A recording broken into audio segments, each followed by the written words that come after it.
Surge, huge rain, flooding possible. Jacob Lichtner lives on the outskirts of New Orleans East. We're just kind of sitting in the house, cooking some dinner, getting it ready, hoping that the power don't go out. Francine's top winds are 100 miles an hour. 3 fast-spreading Southern California wildfires are threatening several communities. Thousands of National Guard, firefighters, and other first responders are at the fire lines. A vote on a temporary spending bill to avoid a partial government shutdown has been pulled by House Speaker Mike Johnson. It would have required people registering to vote to provide proof of citizenship. Remembrances across the country marking 23 years since the September 11th attacks at the Flight 93 crash site in Shanksville, Pennsylvania. Victims' names were read. This is ABC News. A new study shows that more women chose to have their tubes tied after Roe v. Wade was overturned in 2022.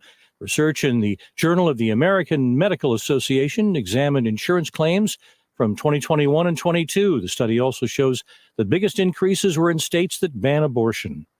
With last night's debate fresh in voters' minds, some states are starting to send out these. The first general election absentee ballots of the cycle are being mailed Wednesday in Alabama. Originally, the first ballots were planned to be sent out on September 6th in North Carolina, but the process was delayed after a judge ruled that ballots needed to be reprinted. Absentee voters in Pennsylvania and Kentucky will be able to begin casting their ballots in less than a week's time. Brittany Shepard, ABC News, Washington.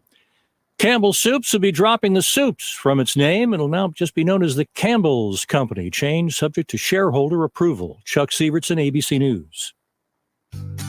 Tired of ads interrupting your favorite news podcast? Good news. Ad-free listening on Amazon Music is included with your Prime membership. Yeah, stay up to date on everything newsworthy with podcasts like The Daily, Up First, and 5 Things, uninterrupted at Amazon.com/ad-free.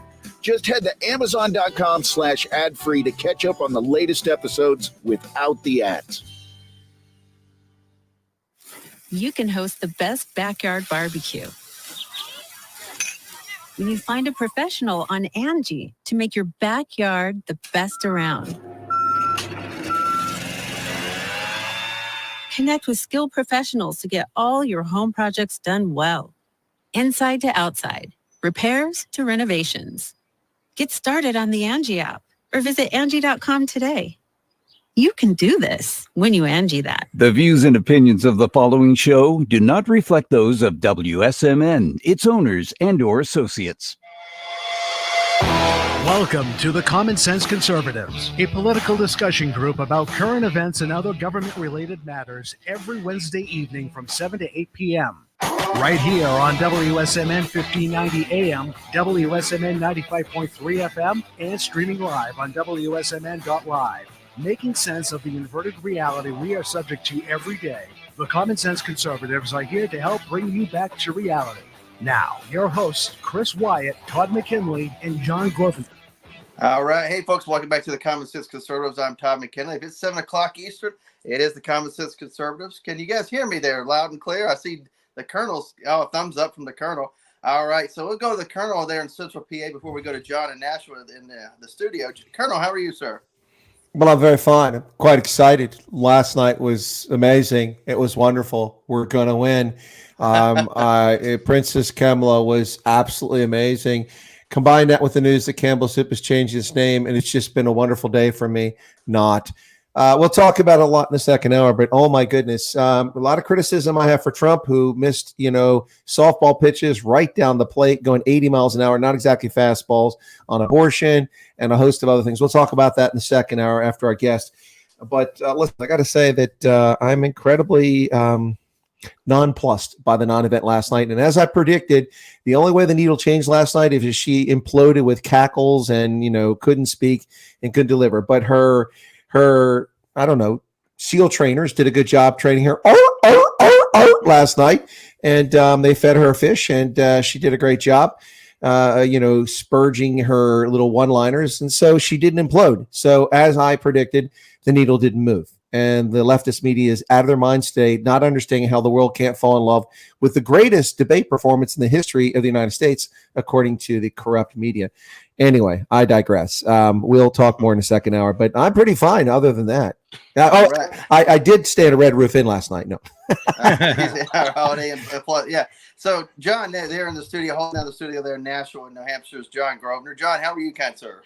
Well, I'm doing good. All of New Hampshire's got to be wondering what they're thinking. They woke up this morning and found out globalist Kelly Ayotte won the gubernatorial primary against Chuck Morris. I'm dumbfounded, absolutely dumbfounded by that. We got a couple interesting wins. Lily Tang is going to move forward against Goodlander. That's going to be kind of interesting. Lily Tang comes from communist China, so sure, her strong suit is she is in it to fight communism and communist growth in the United States. So, possibly a very, very good candidate in that regard. Very nice lady. I've met her. I've talked to her. I like Lily as a person anyway. So we'll see how this goes, man. But I don't think any of our people, Teresa didn't get her position. Bob Burns, we've had him on the show. He didn't get it either. It was kind of interesting. The people that got the positions, I just totally didn't expect it, to be honest with you. But that's the way it goes in these primaries. You just never know how they're going to turn out. Right. Hey, John, before you run off, I just got to tell you, if you want to fight Chinese communist spies, just go to New York. They work for the New York Fire Department Commissioner or the Police Department Commissioner. They work for the governor of New York. They're everywhere.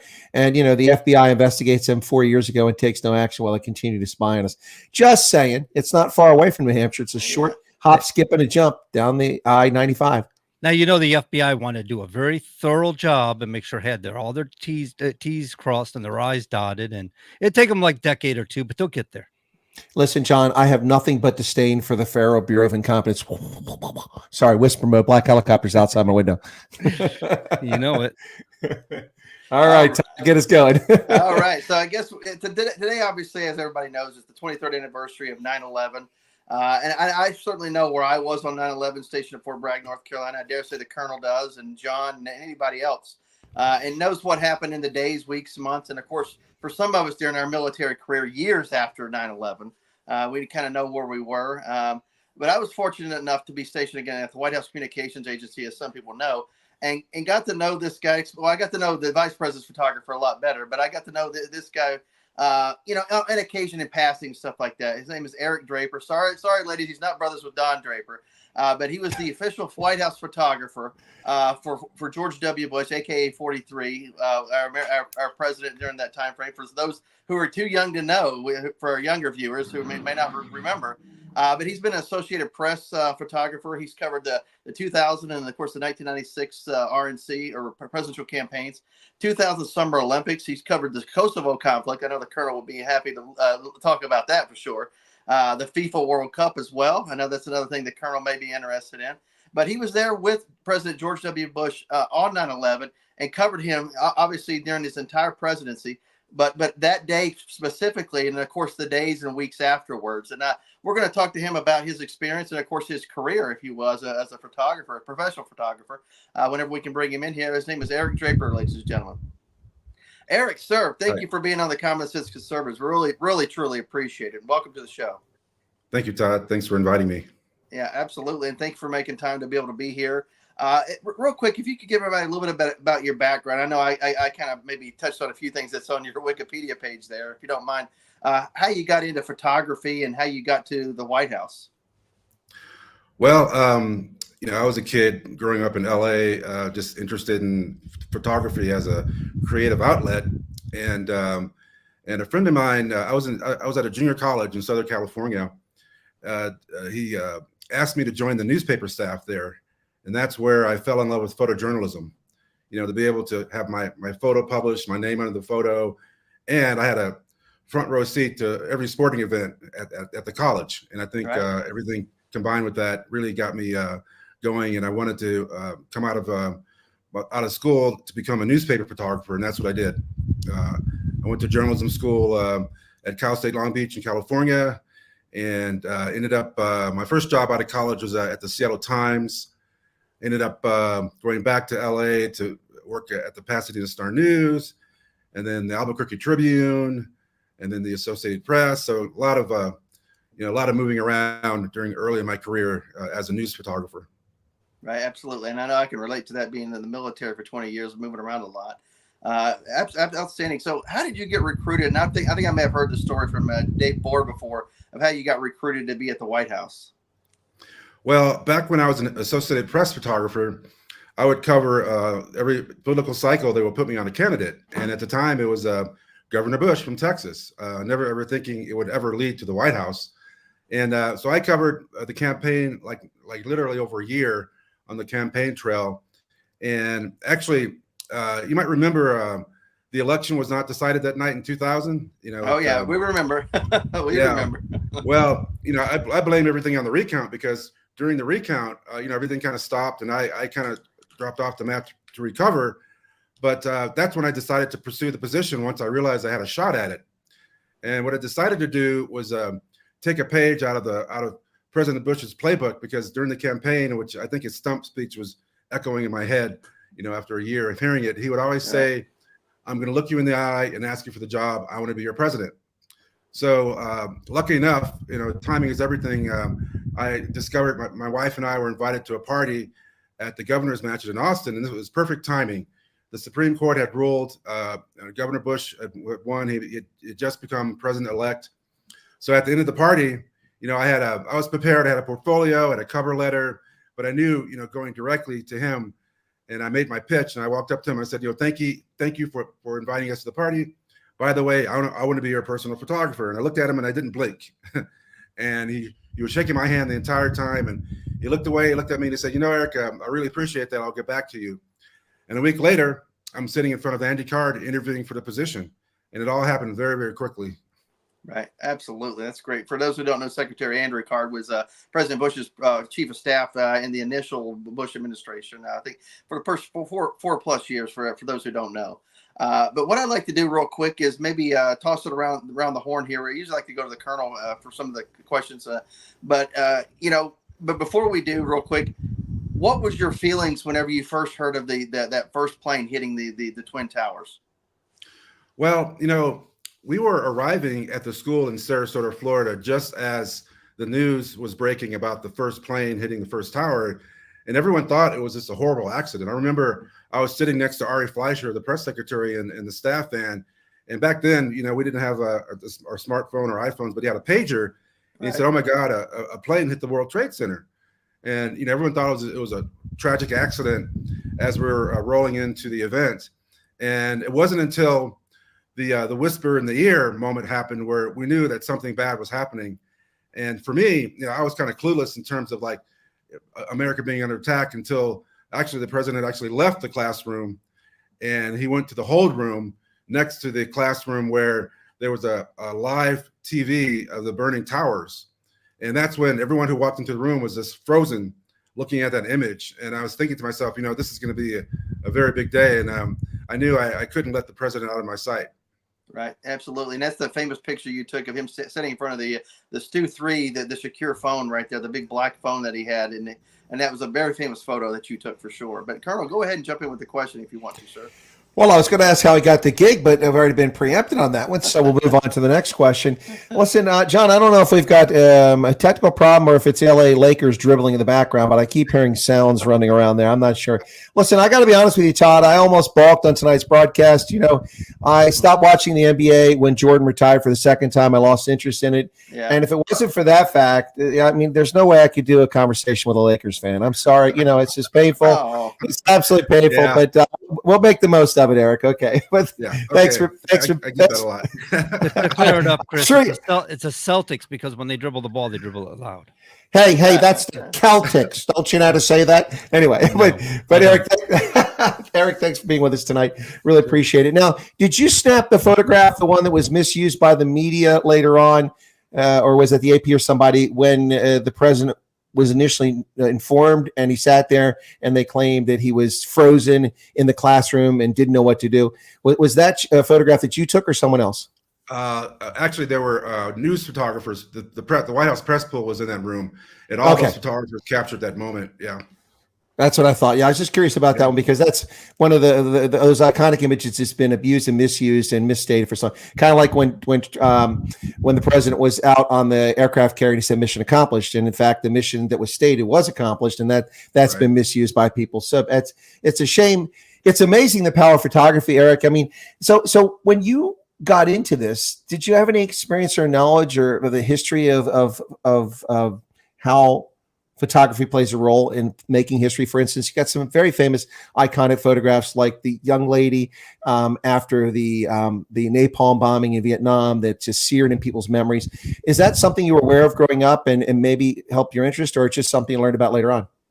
Oh yeah, that photo, for example, was taken by Nick Utt of the Associated Press. I actually worked with him alongside him at the AP bureau in LA. So he and I were colleagues, and yeah, those are my heroes. And that's I looked up to those photographers, and I wanted to be one of those photographers.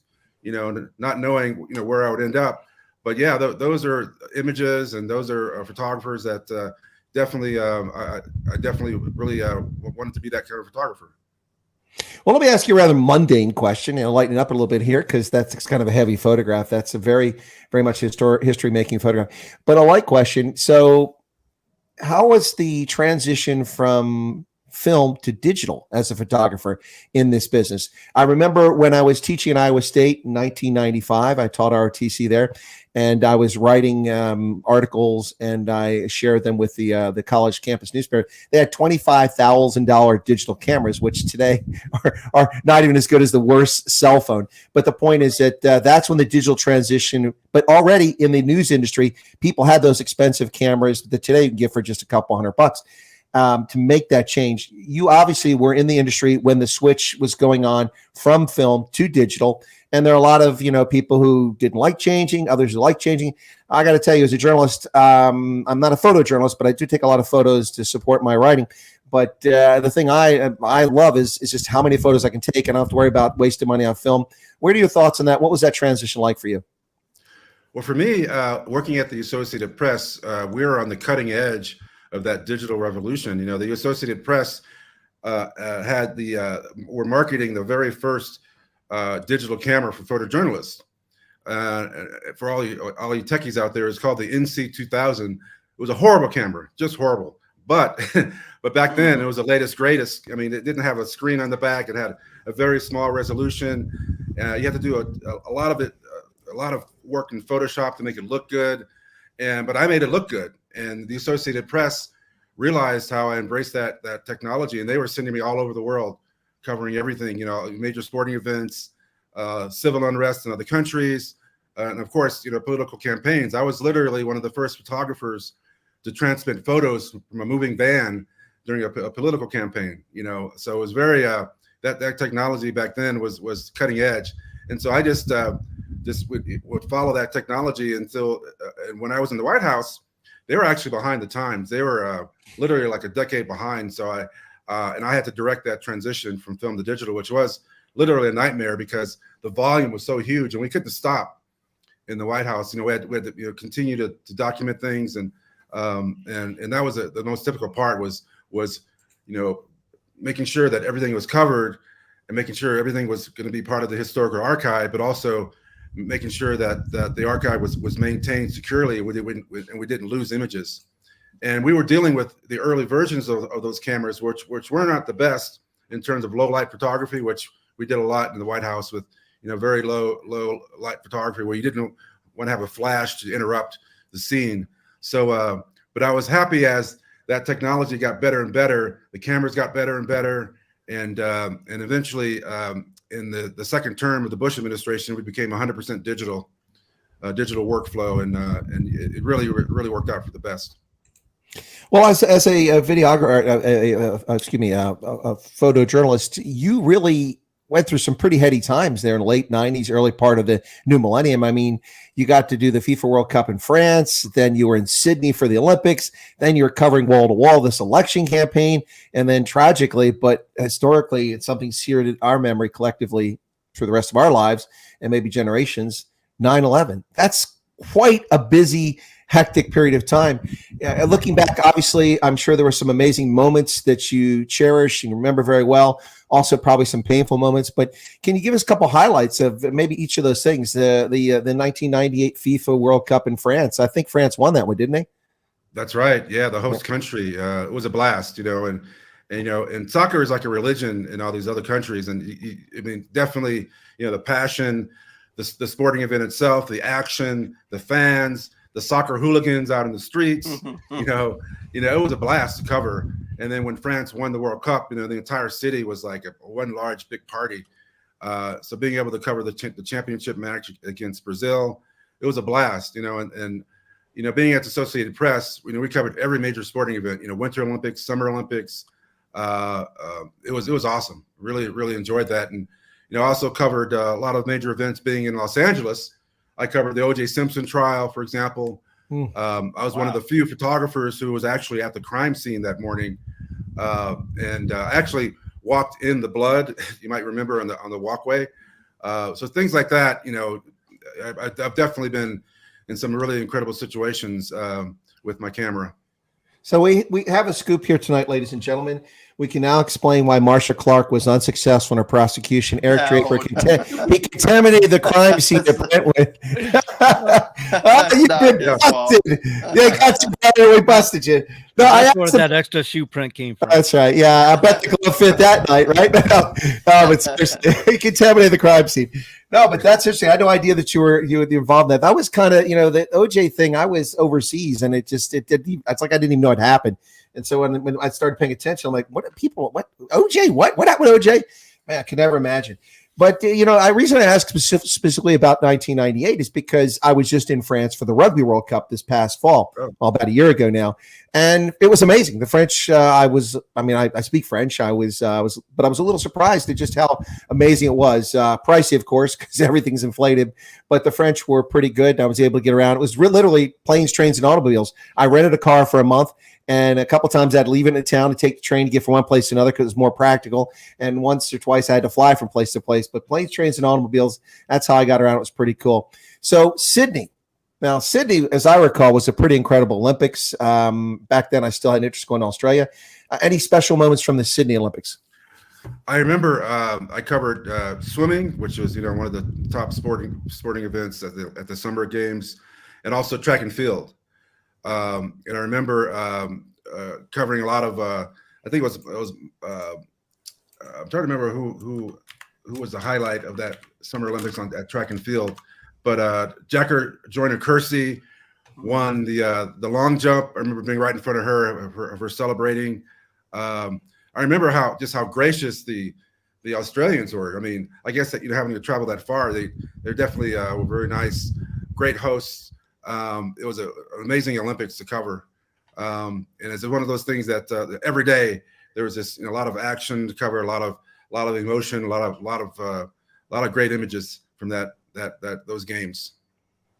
Well, there was in 2000, if I recall, a little known Baltimore swimmer. I'm from Baltimore originally, who placed fifth in one race and didn't really do much, but they became the all-time greatest Olympian, outpacing Mark Spitz. Yeah, he was there. I don't know if you happened to bump into him. Probably wouldn't have remembered him. No, I didn't. I wish I'd have been able to focus on him. But yeah, definitely he was not a big name back then. But boy, later, incredible. Yeah, really, really exploded after that. Now the 2000 election was pretty crazy. Of course, it was the end of Bill Clinton's time. We kind of, as a nation, stumbled through the 1990s, post Cold War, trying to find our way around. I don't think people strategically really know what was going on. At least it didn't seem that way, and no matter where they fell in the political spectrum. But we ran into an election in 2000, and it was Al Gore versus the Texas governor, and you covered that campaign. What was, for you, in that campaign, the most poignant moment that you recall? I think, traveling around the country to really get the pulse of what people were thinking at the time. And, there was a lot of division back then, nothing like it was like today. I think everyone thought it was going to be a close race, and no one ever thought it would come down to, counting Chads in Florida, and it was a very intense election all the way to the very end. and no one knew which way it was going to go for many, many weeks in terms of that decision that the Supreme Court made. And lucky for me, I didn't have to cover the recount. I was at home recovering just from the entire campaign itself. But I just remember, the campaigns are just like a traveling circus. You're hopping around from city to city. It's like Groundhog Day. You're in and out It's of the grueling. airplane. Yeah. It's very, very grueling. Sometimes you don't even know what city you're in until you look at, you look down and you try to see signs. Where am I? Because it's a lot of travel and a lot of, become, pretty close with the people that you're traveling with. And I was among the many, dozens of journalists traveling on the campaign tour. We had our own plane, actually. When you're not with the candidate itself, they would hire an extra plane that the press would travel in. And but it was a lot of work, a lot of hours, and when it was over, I was glad it was over because it's a lot of work. I can imagine. So let's shift. I want to ask one more about another iconic moment. It was in that time frame or time period, I should say, before I give Todd a chance to remind folks what program we're listening to and what station we're on. We'll get to that in just a moment. But you were then with President Bush. Some of the early things happened to that was the No Child Left Behind. That was a bunch of political discussion about that, a lot of press coverage of that with Kennedy and how that went through. And then they had the P-3 Orion that was forced down over Hainan Island. That was huge, dramatic moments. I'm sure there's some incredible photo opportunities for you there as the president was going about that business. But then we get to 9/11, which startled the world. It actually, not just the intelligence establishment, not just the national security establishment, but the entire world. And of course, you were close to the president. You saw what was going on. 9/11. Obviously, we've discussed just briefly the moments in the classroom, but things must have picked up pretty hectic from that moment on when the president got back in the air and then eventually got back to Washington. And what was that experience like? I mean, it's got to be very hard to relate a once-in-a-lifetime experience like that. Oh yeah, I mean, it was like I've covered like I mentioned early in my career, covering lots of things, but nothing. A day like 9/11 was just incredible in terms of just how many things happened so quickly. So you might remember after the classroom, when the president left, during that motorcade ride, we learned that Flight 93 had been hijacked.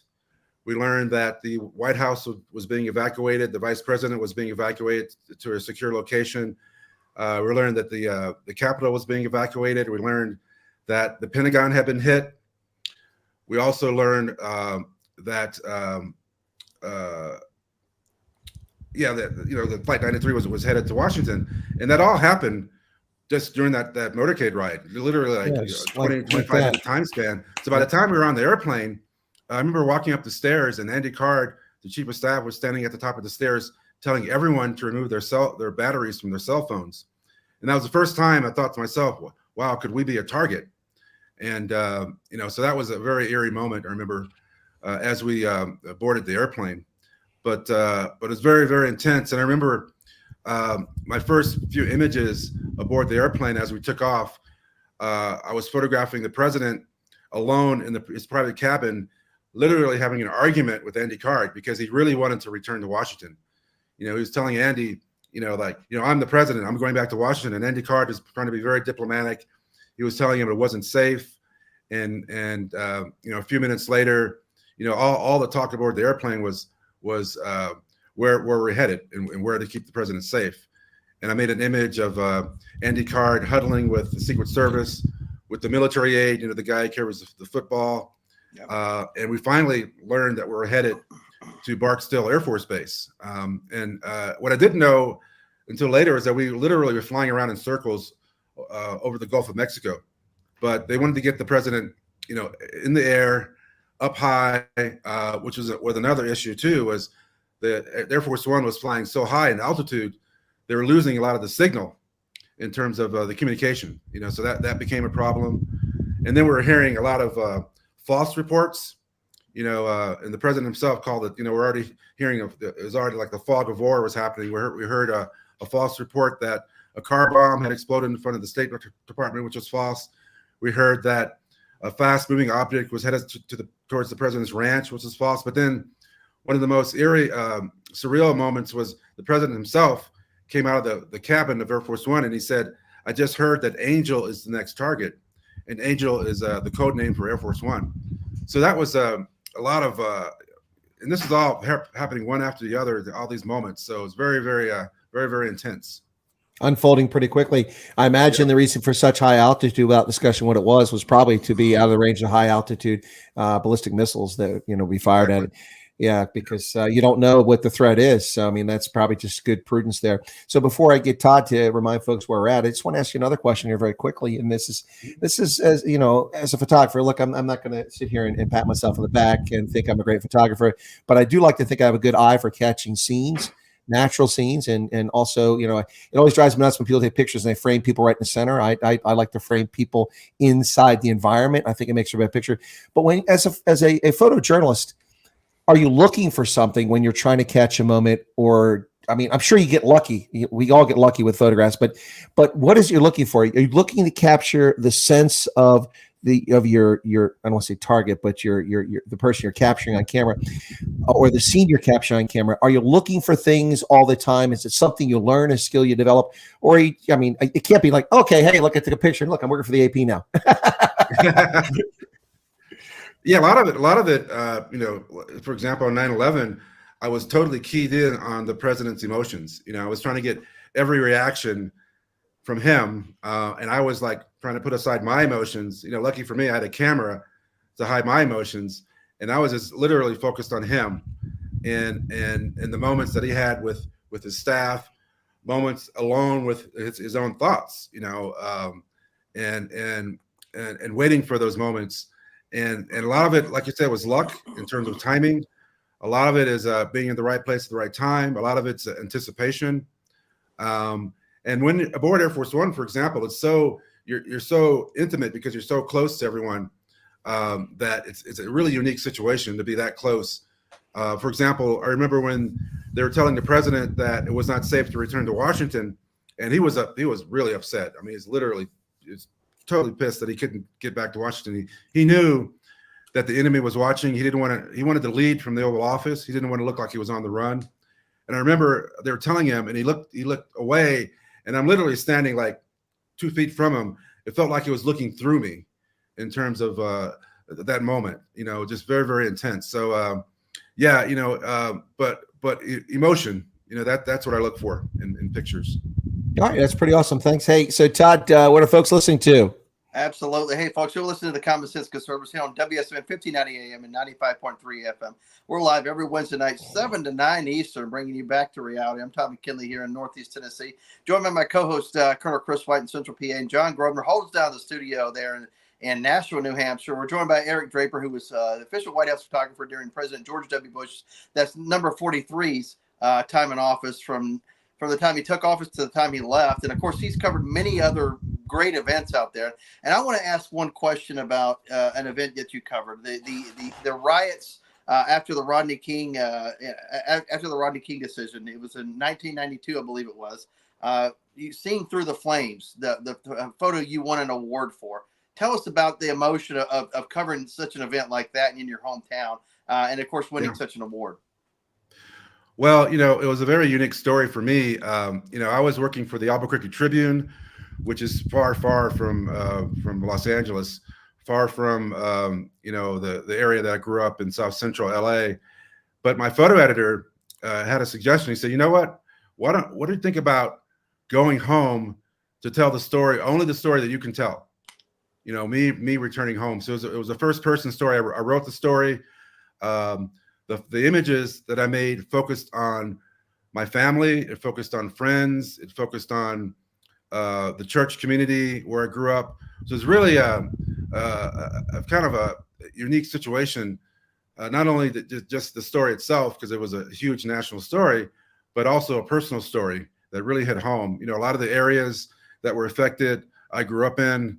A lot of the buildings that burned, I remember as a child.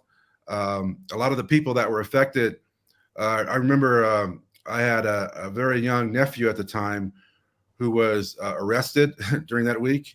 He got mixed up in the wrong crowd, so there's a lot of personal things going on along with the story itself. So it was very, I was happy how it turned out, just to give that type of point of view of a story that was really unique to me. Right, absolutely. And of course, whenever you first started out being a photographer, is either some of the things that you brought with you from doing something else, or is this kind of what you've learned along the way of how you tell your stories? I think a lot of it's, you learn along the way, but also you learn from the stories that you cover. Being a photojournalist, you do a lot of observing, a lot of you ask a lot of questions just to get more background on what you're covering. And that's one thing that was interesting for me, because as a news photographer, you're always trying to knock the door down to get the story. In the White House, the door is already open. Everything was just, was open. So that was something, an adjustment I had to make, because I would have to ask my questions later. I couldn't like stop the president and say, "Hey, what's going on?" It was very a different type of approach. But the fact that, for example, in the White House, I had so much access that I can just literally just wait and learn what's happening just by observing. For example, in the White House, I literally saw the president more than the first lady during those 8 years. To be with him almost at all times, and I was able to document him not only as a father, but as a commander in chief, as a son, because his dad was around, that Bush dynasty was happening, as a dog owner, Right. You guys might remember Barney. Miss Beasley. Oh yeah, he was a star back then. He sniffed at me once or twice. Oh yeah, I've been bit. Yeah. Yeah. So it was so typically, the stories that I do, you really try to make people comfortable with your presence. And for example, in the White House, the president was very comfortable with me, and I was lucky. I was able to really show a complete full circle of what the president and the presidency was all about. Right. And one thing Secretary Card, he told whenever he visited different whammo elements or whatever, he talked about that first time walking into the Oval Office, and President Bush is sitting at the the Resolute desk, and he looks up and he says, "Mr. President," and he's talking to his dad, who calls him Mr. President, the first person to call him Mr. President in the Oval Office. And I believe you were there and took that photo. What was your emotions or feelings of during that time frame? That was my first time in the Oval Office as well, and I remember, on Inauguration Day, this is after the parade, obviously after the swearing-in ceremony, right. And the president wanted to get down to business right away, so he wanted to see the Oval Office, and I was actually learning where my office was. My office was in the basement of the West Wing. Yeah, right. My office was the old barbershop. They were like black and white photos of former presidents getting their hair cut there. I remember the phone rang, and they said, "Eric, you need to get to the Oval Office right away." But I didn't know where the Oval Office was. Literally. Upstairs. Yeah, I knew I had to go upstairs. So I grabbed my cameras. I go screaming through the halls, and they were kind of pointing me in the right direction. I ended up in the Rose Garden, which was the best place, because that's the walkway from the Rose Garden through the colonnade to the Oval Office door, and I literally backpedaled backwards into the Oval Office, and made the picture of the president walking through the door for the first time. That's so cool. And then his father behind him, and he sits at the Oval Office desk, the famous Resolute desk, as you mentioned. And yeah, I'm already creating documenting history right off the bat. And if you guys ever see that photo again, there's always the story behind the story. There's a cord coming from the wall leading to the chair where the president was sitting, and it was a massage chair that was left there, and the president is turning it on at the time, which is leading to the laughter in that image, along with the proud father watching his son in the Oval Office for the first time. And that chair was gone the next morning. Yeah, they got rid of it. Oh, of course. He brought his own chair in for sure. Yeah. Absolutely. John, did you have any questions you wanted to jump in on real quick here before we go back around the horn?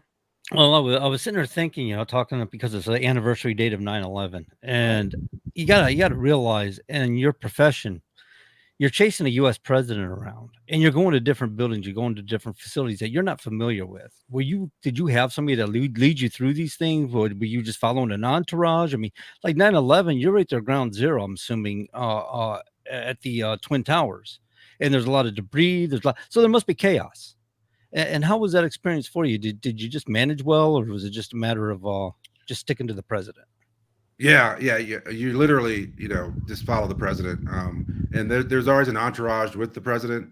It could be large at times, or it can be very small. You have obviously the Secret Service agents. You have the president's doctor. You have the military aide. You have his personal aide, and then there's me with a camera, following him around. And a lot of it's is trying to anticipate. A lot of it is serendipity, just being lucky, being in the right place at the right time. To watch someone for 8 years is kind of a unique opportunity, because it's not normal, first of all, but also literally I can walk into the room and listen to the president, and from the tone of his voice know what kind of mood he was in. From his face, I can see his like micro expressions to know what not what he was thinking, but I can anticipate where to be, if I needed to be out of the president's vision, if he was having a crappy day, then I knew, I knew I had my spots where to hide, but then I would also jump out when there was an opportunity to make a picture.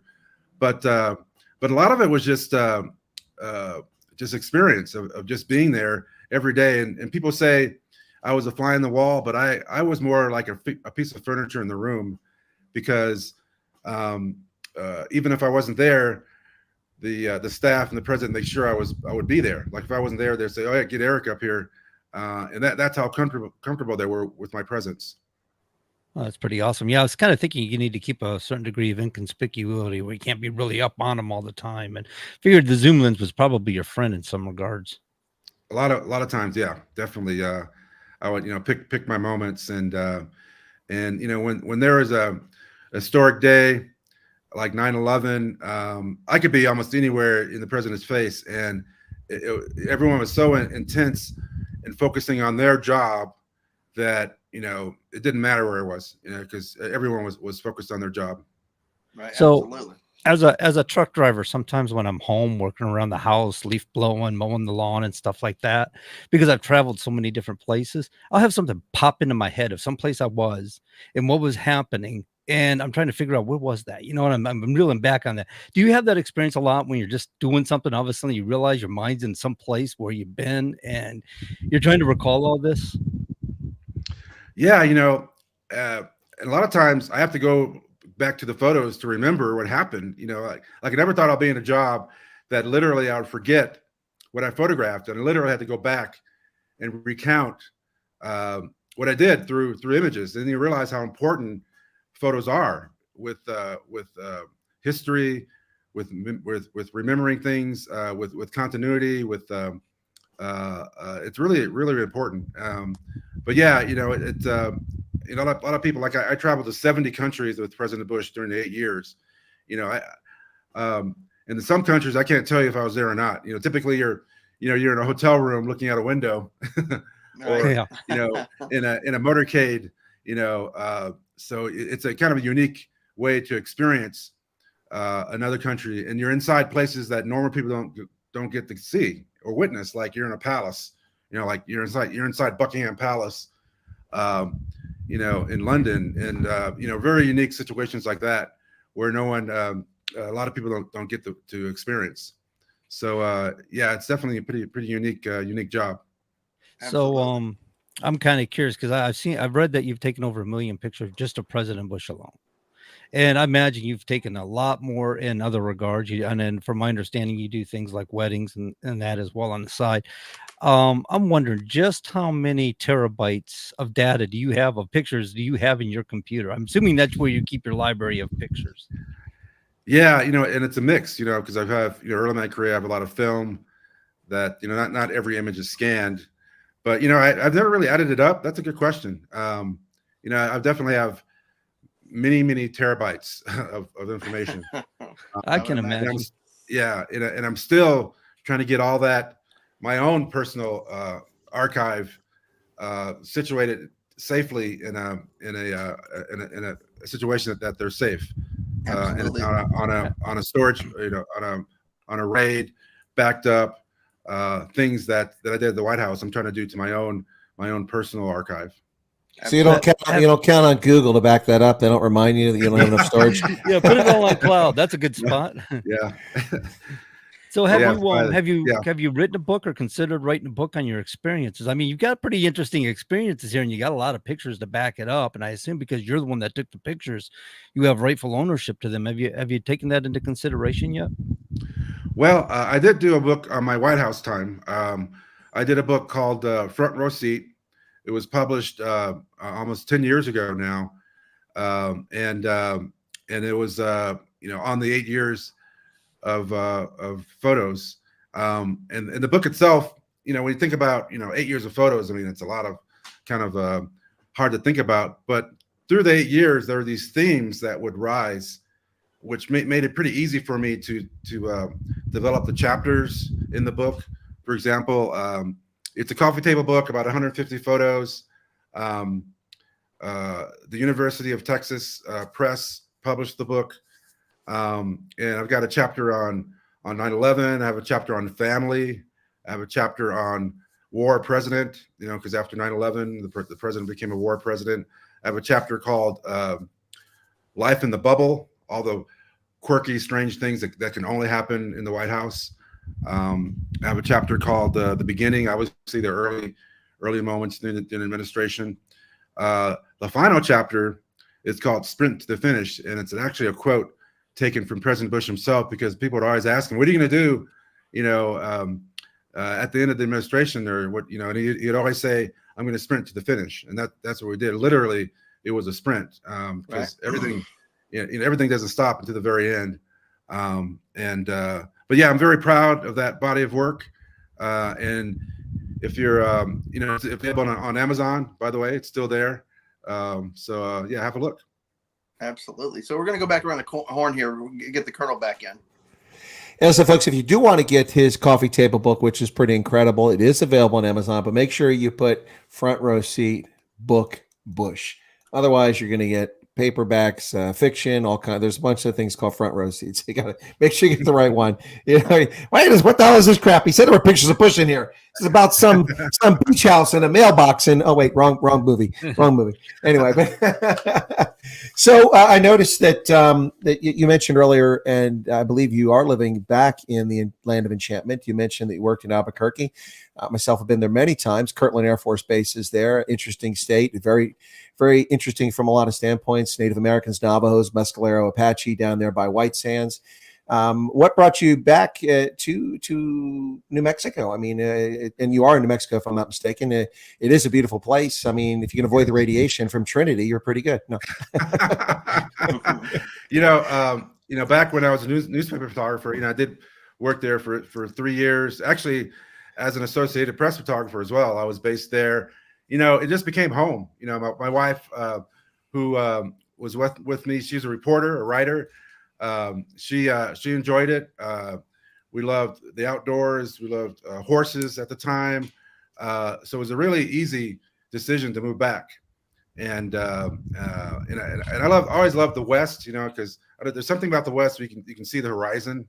I always felt kind of like fish out of water on the East Coast. So like when everything was over, I got out of DC pretty quickly. And a matter of fact, the home that we had purchased like right before I got the White House job was still there. And so we moved back in, and it was an easy decision to make. Well, I can see that. I mean, Wyoming is constantly calling me. It's a place I love. It's similar in many respects to New Mexico and out that general direction. Yeah, no, I have to say that, look, I lived in LA as a kid briefly, so I can understand the appeal of where you're at over LA. But I mean, and beyond that, you did mention you grew up South Central. Is that where you didn't grow up in East LA? You grew up South Central. Yeah. I don't know that area of LA that well. I mean, most of what I know from LA these days is from watching Bosch, and that's the Hollywood division. So it's just not really, it's not my subject matter.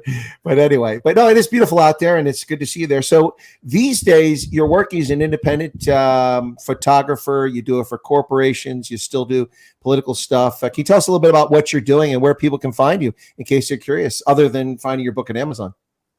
Yeah. A lot of people kind of look me up at my website. EricDraperPhotography.com is my website. By the way, there is another Eric Draper photographer who is a photographer in Utah. If you see any mountain biking or skateboarding photos, that's not me. But yeah, I do all kinds of work now for nonprofits, for think tanks, for campaigns. Like I was Mitt Romney's photographer. I did a lot of other campaigns. Yeah, I'm all over the place. You know, I really enjoy the diversity that I do now in terms of the work. You know, even like I was mentioned before, you know, destination weddings. So a lot of corporate work, corporate events, portraiture, and even some assignment work for magazines and newspapers. So I like the mixed bag. I still like traveling. So yeah, so it's been fun to be able to pick and choose who I work for and what I do. No, I absolutely agree with you 100%. People ask me when I retired from the Army, are you going to work the War College? And I said, what, are you smoking crack cocaine? I just spent 36 years doing what people told me to do. This is my time, baby. My time. Yeah. So I'm my own boss now and I love it.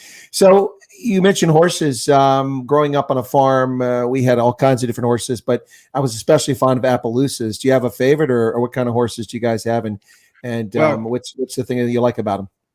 Well, now my wife was actually the horse person who she was a rider for many years as an adult. Since then, we've transitioned from horses to dogs. So we do a lot of dogs. I thought you were going to say llamas there for a second. No. Yeah, there are a lot of llamas in New Mexico, believe it or not. But yeah, so you know, it's just something, an activity that we do. You know, we had horses in DC. Something to get us out of the beltway, get our minds off of politics, and yeah, we just really enjoy. We still enjoy horses when we can, but yeah, now we're in a safer sport. You know, dogs, you can literally stand on the ground and not fall. So yeah. They also when they bolt, you're not taking down the road for a ride at 30 miles an hour either. Exactly. Yeah, and dogs are cheaper to own as well. So. Oh yeah, trust me. That's why I don't have horses. Yeah. The tack and the furrier and the vet bills, they'll eat you alive. You got to be a rich man to have horses these days. They really are expensive. Yeah, but you got a lot of wild ones right out there: Colorado, Utah, some in New Mexico. The ones that are descendants from the ones that got away from the Spanish back in the day. So, Eric, what are you looking forward to going forward? Is anything big on the horizon you'd like to do? You've done an awful lot. It's an impressive CV. I mean, I'm always thinking about the next big thing. I ran for state legislature. That was a mistake. Now I'm broke. You know, that's a very good question. You know, I don't have anything that a list really. I just kind of when these opportunities come up, you know, I say yes or no, and I'll go. You know, I'm always looking for a personal project, which you know, like for example, I think my dogs are a project, you know, just to do something completely away from politics and away from, you know, disasters and news, you know. So, but yeah, nothing really big, really. I just really enjoy doing different types of photography and doing storytelling on any level. You know, it could be a wedding, it could be following a CEO around at a conference, you know, so I like to do it all. Well, it sounds like you've achieved Maslow's hierarchy of needs, self-actualization. And that's pretty impressive. It's good to reach that stage of life. Congratulations. Yeah. So I'm going to hand it back to Todd as we wrap up here. But before we do, I want to thank you personally for sharing this evening with us. 9/11 is a date that is slipping from people's memory, unfortunately. I had to remind people today that it was 9/11. Veterans, I shouldn't have to remind. Right. I was in the United States Embassy in Tunis, Tunisia, when this all went down. I was writing a report because I'd finished my time at the Staff College that day, and I was back in the embassy, the attaché's office, when the gunnery sergeant called me over. Gunny said, hey, Captain White, did you see this? And I said, what? And he had CNN on, and we're watching a reporter standing on a building there and looking over at the towers, and one of them smoking, and here comes a plane about 5 minutes later. So I'll never forget it. But thank you for sharing and bringing back those thoughts about 9/11, all the people we lost, the fortune, the trillions of dollars we spent since then, the blood that we've lost since then. It all is very important, and people should remember it. So I want to thank you personally, and I'll hand it back to Todd. Yeah, absolutely. John, do you have a final question before we let Eric wrap it all up here? No, I think I ran out of questions. You ran out of questions. Except for I'm kind of curious. I got to ask, because with the video I'm seeing here, it looks like you're in a container home. Is that what that is? Or I was afraid you're going to ask. It is a container home. It's his office. Fact, I'm actually in Colorado. My wife and I are renting this container home cabin, and looking out at this incredible mountain view near Aspen, and we have our dogs with us. So yeah, we're spending we're celebrating our 35th wedding anniversary out here. Oh, so wow! Congratulations! Yeah, thank you. Congratulations on that. And he's spending time with us here on the Common Sense Conservatives. Holy cow! that makes us kind of special, right? Yes. Yeah. So it's not hooked up to a tractor trailer or anything rumbling down the road. It's actually no. It's very secure. Yeah. It's no. The container homes are wicked. They're really nice how they've engineered them and stuff, putting them together, and the things they can do with them. They're awesome. Absolutely. That was my question, Todd. That was a big one. I know. That is interesting. Good observation. I was looking at the room. So, Eric, any final thoughts? Anything maybe we didn't cover this hour? Things that maybe you've done in your life, career, whatever that people just don't know, or maybe they should know. Maybe you already talked about how you got your start, but what would advice maybe you would give to some young person who's maybe coming out of high school or college, looking at maybe getting to something that you've done? I think people should not be afraid to ask for what you want. And that's what I did. I saw an opportunity and I said, why not me? Why not? And I stepped up, and the worst thing that could happen is they say no. And then you try again later or try something similar. So I think that's the main thing, is that, a lot of young people are afraid to put themselves out there. And that's how you learn, when you put yourself out there and you take some chances. And so I think that's my biggest advice. Yeah, well, it went pretty well for Eric, I think. I mean, things worked out pretty well up until this week when he finds himself in Airbnb in a container designed for a cargo ship in Colorado. Folks, I've warned you about Airbnb. You were worried about the cameras they leave in the rooms to spy on you. You might wind up in a shipping container in Colorado. Look, Eric. Wakes up in China. I was just going to say that. If you're in jeopardy, blink twice really fast right now. He's good. He's safe. I know it does look like a scene out of a movie or something, right? It's like you don't see my hands are tied, my feet are tied. Yeah, no. I'm just waiting for Schwarzenegger to walk and goes, "I'll be back," So it looks like something. But this has been a great interview, a great week. I really appreciate you being on the show. And last week we had Navy Bob on the show, which I'm sure you're very familiar with Navy Bob. Yeah. Oh yeah. Bob is great. Miss him a lot. Yeah, absolutely. So, any final thoughts or any websites you may have that anybody could find you to maybe ask you to come to work for them? My website. Yeah, I'm definitely up for a lot of different things. To documenting stories, and my approach is storytelling, allow me to tell you a story. Let me know what you need, and EricDraperPhotography.com. EricDraperPhotography.com. Definitely going to not the mountain bikes, not the mountain bikes. Right. Yeah, exactly. No. Yeah, so we should be getting played off here in just a second. We'll go to our commercial, and we'll be back at the top of the hour for the folks who are listening. How much time we got there, John? Probably about 30 seconds or less? Probably about 15, yeah. About 15 seconds. Yeah, Eric, just again, 10 seconds, bro. Thank you, sir, very much for being here. Really appreciate it. You're welcome back anytime, sir. Thank you, Todd. Yes, sir. Thank you very much. So, folks, thank you, John. You're welcome, man. It was a pleasure to have you on this evening. Absolutely, big time. So we'll be back, folks, after the commercial break here in just a few moments. Stick around. More Common Sense Conservatives coming up.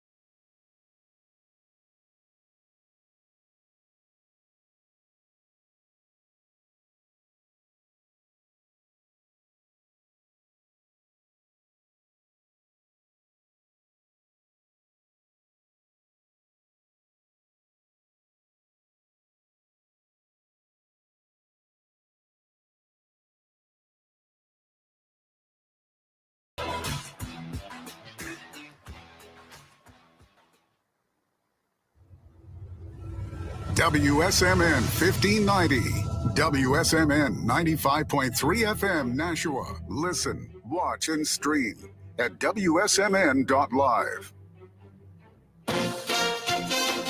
ABC News, I'm Chuck Sievertson. Hurricane Francine's drenching the Gulf Coast from about Lafayette, Louisiana to New Orleans to Mobile, Alabama. Dangerous storm surge, flooding possible. It's slightly weaker, 90-mile-an-hour winds. Jason Bajaran, president of Terrebonne Parish, Louisiana. This path is our worst-case scenario, and thankfully it's not as strong a storm as it could be. And so we're just really making sure, everybody inside the levee system should be okay. Maybe we have a little bit of topping, but hopefully not much. And then not having any levees break, but we're keeping an eye on it on a steady basis. North Korea fired several short-range ballistic missiles that landed in the East Sea, says South Korea's military. Rhode Island reporting its first case of Eastern equine encephalitis, a brain inflammation. At least 9 cases reported nationally. 3 major Southern California wildfires are growing, burning homes, cars, and horse stables. Some injuries reported, some in mountain communities. This is ABC News. Shipping costs could be going up. The U.S. Postal Service says it's ending discounts that companies like UPS and DHL get to use the service. The move is meant to help the post office slow losses, but it could mean consumers pay more. Already, FedEx is eliminating its FedEx Smart Post that utilize the postal network using its own trucks and contractors. More than 3 dozen attorneys general want to see a warning added to social media sites. In the same way that research showed a link between smoking and lung cancer in the 1960s, U.S. Surgeon General Vivek Murthy says that in 2024, we do have growing evidence that tells us that social media use is associated with harms. Especially, he says, to young people. 42 attorneys general have signed on to a letter urging Congress to slap a tobacco-style warning label on social media. Jim Ryan, ABC News. France's counterterrorism prosecutor says authorities foiled 3 plots to attack the Olympic Games in Paris. Chuck Sievertson, ABC News. Hi, I'm Angie Hicks, co-founder of Angie. When you use Angie for your home projects, you know all your jobs will be done well. Roof repair? Done well. Kitchen sink install? Done well. Deck upgrades? Done well. Electrical upgrade? Done well. Angie's been connecting homeowners with skilled pros for nearly 30 years, so we know the difference between done and done well. Hire high-quality, certified pros at Angie.com. Mom, meet Sarah. From first-time Nana moments. Yeah, welcome to Flight 101. To annual girls trip moments. Your can't miss moments are worth protecting against RSV. If you're 75 or older or 60 plus with a chronic condition like asthma, COPD, heart disease, or severe diabetes, you're at higher risk of landing in the hospital from RSV. And there are no prescription RSV treatments. Check eligibility and schedule your RSV vaccine at vaxassist.com. So where should we go next? Sponsored by Pfizer. Continuing the legacy started in 1904, Roger Pellerin of Gate City Monument Incorporated continues to provide the same high-quality monument, custom headstone, and stoneworking craftsmanship today that they built their reputation on over 100 years ago. Servicing Nashua, New Hampshire, as well as nearby areas in Massachusetts, such as Lowell, Billerica, Chelmsford, and beyond. From creating custom monuments to memorialize, to landscaping and granite work or restorative services, each job is done to your satisfaction and is backed by decades of experience and integrity. If you're thinking about stonework, think Roger Pellerin of Gate City Monument. Visit online at gatecitymonument.com. Stop by and meet Roger at 321 West Hollis Street in Nashua, or call 603-883-7141. That's 603-883-7141. Gate City Monument. Memorials of distinction for people who care. The views. Hey, folks, welcome back to the Common Sense Conservatives right here on WSM 1590 AM and 95.3 FM. Had Eric Draper on the first hour, in case you missed it. But Eric Draper was the chief White House photographer during the President Bush, George W. Bush, a.k.a. 43's two terms in office, if you will. So all 8 years, he stayed there right alongside President George W. Bush and got a lot of great photos from 9/11. Obviously, today is 9/11, 2001. And we just here at the Common Sense Conservatives certainly remember those who fell during 9/11, of course, in the subsequent wars in Iraq, Afghanistan, and the war on terror in general. And at the same time, we remember all the first responders, the police, fire, EMS who gave their lives there, in New York, and those who went into the Pentagon to help try to save people there. And of course, those who responded in Pennsylvania, which obviously we lost everybody on Flight 93, but they responded there just the same. So we really, truly appreciate that. Remember every day, and especially today on 9/11, the anniversary, 2001, 23 years later. And we'll go around the horn here before we jump back into the politics of everything. Kind of maybe give a thought on 9/11 if we could before we talk about last night's debate there. And I'll start with the Colonel on that one. Well, before we go with that, if you live in the central Pennsylvania area, bad news. I just bought the last copy of Eric's book that's in the warehouse here at Amazon. Oh, really? You did? Yeah, I just did. So during the break, so you can't let me away from the camera for a minute. I just get in trouble. Holy cow! Only one left in stock. Hold on, let me refresh mine. Now I suspect that's locally here, but I mean there might be more in your warehouse around the country. Are you checking to see if it's in yours? I think it may. I think you may have gotten the last one. I would suggest checking Barnes and Nobles and other book providers. Barnes and Noble, hiss boo, leftist. No, I can't help that part. Also, they charge the prices at full fare. At least even with taxes, you should come out ahead of Amazon. Not as good as the warehouse clothes, but anyway, 9/11. What an unbelievable day that was. At that point, I had been in the Army for nearly 2 decades. I was enlisted, then went back to college and spent 2 years in the Guard, came back in 1989. And at that stage was a captain when 9/11 happened and promoted to major, like right after that, like the next month, I think I became a major, something like that. Yeah, it was, wow. It's not unimaginable. And I say that because people think at the time it was unimaginable, but intelligence analysts had made, projections that something like this could happen, and everyone claimed it never could. Look, people went. I want to say something about this as a 3-decade plus professional intelligence officer. I can tell you that pretty much any scenario, including aliens landing here, and picking your brains, like Mars attacks. Pretty much every scenario has been game played by war planners and intelligence professionals. Have talked about these things. They've made things. They've been also watching things. They've predicted things. This actual scenario in which people would try to fly aircraft into government buildings like the White House or into the Capitol building or the Pentagon have been discussed. In fact, there was even a Hollywood movie that was similar to this. That was the one with Steven Seagal, Executive Decision. Yeah. Kurt Russell and Steven Seagal, in which the terrorists intended to fly the plane. Yeah, greatest Steven Seagal movie because he was killed nearly instantly. So that's he was out of the movie in 5 minutes. I was like, what? He's gone? Now we can focus on the movie. No, but exactly. No, but instead of watching his poor acting. No, but I say that, but he's had a couple of good movies. Anyway, but Steven Seagal. So look, when people tell you about intelligence failures, don't buy that. For instance, intelligence failures when it comes to Gaza on October 7th last year. No, there were officials in the military hierarchy, in the political hierarchy, who were warned about the hazards, the dangers, the vulnerabilities of the system it had set up, and they were also warned that Hamas had something planned. So 9/11, in my view, was not intelligence failure so much as it was a policy failure, and it was a policy failure of epic proportions. Politicians were unwilling to consider just how bad. It's like, go back to Hitler. I mean, Chamberlain didn't think Hitler was a serious threat. Right. That's why he capitulated, when he went to Munich and said, peace in our time. Really? Peace in our time lasted a year. It wasn't very long. Politicians oftentimes, remember, these aren't always the smartest people in the room. They just happen to be the ones that are the most telegenic, or the ones who convince people, or dynamic, charismatic enough to get people to believe them and follow them. Doesn't mean they're smart. Doesn't mean they surround themselves with smart people. The difference is that oftentimes they get the right information and they make the wrong decision. And in 9/11, we had indications of things for a long time, and not enough was done. It wasn't taken seriously. I, as a counterintelligence agent, risk being sanctioned if I shared information about terrorists gathered overseas with the FBI, because the Department of Justice prohibit us from doing that. They put a policy in place we couldn't share that information. I don't know why.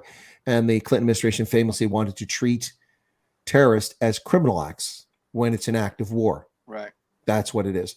And because it wasn't considered an act of war, the military was not involved in it. And I'm not saying that's why things happen. My point here is that we went through something as a world, not just as the United States, just not just as a nation, a world that no one should ever go through. But we've repeated it over and over again, just not on the same scale. Right. Look what happened to the cities in Iraq at the hands of ISIS. the slaughter, the enslavement, the rapes, the butchery, the destruction of a group of Christians who had been there for millennia. It's sad. It just goes on. And we're seeing it again around the world today. The world is an evil place full of evil people. And this is why we need people in uniform who are right, moral, and courageous, and who are willing to stand up for what's right, moral, and just each and every time, and not tolerate nonsense, and who are not corrupt. Those are the people we need.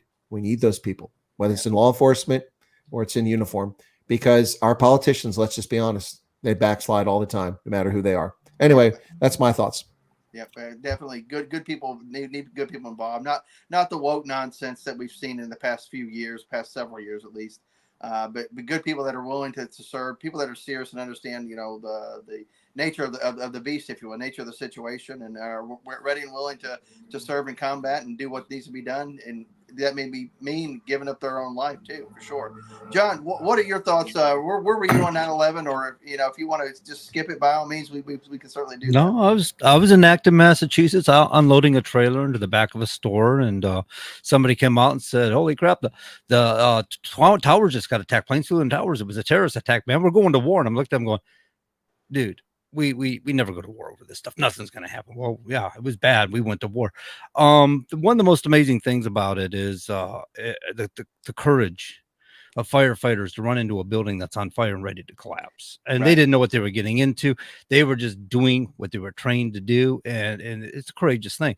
And people took notice of it, because law enforcement stepped up, firefighters stepped up, and it was once again cool to wear a policeman's uniform. They were respected once again.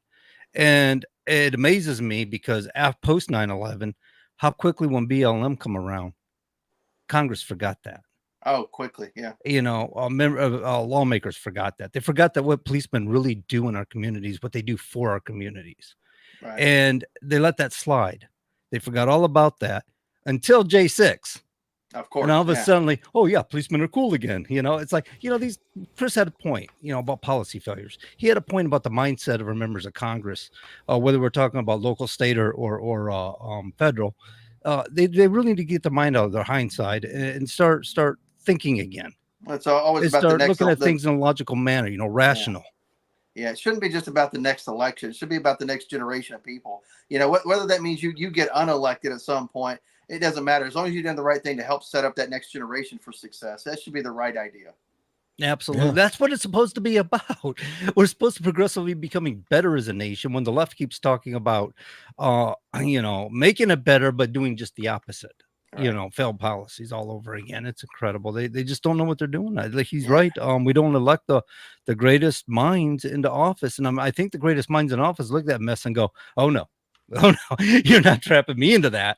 No, right. But I gave it a try. It didn't work out. oh, well, one of the greatest minds actually was willing to sacrifice himself.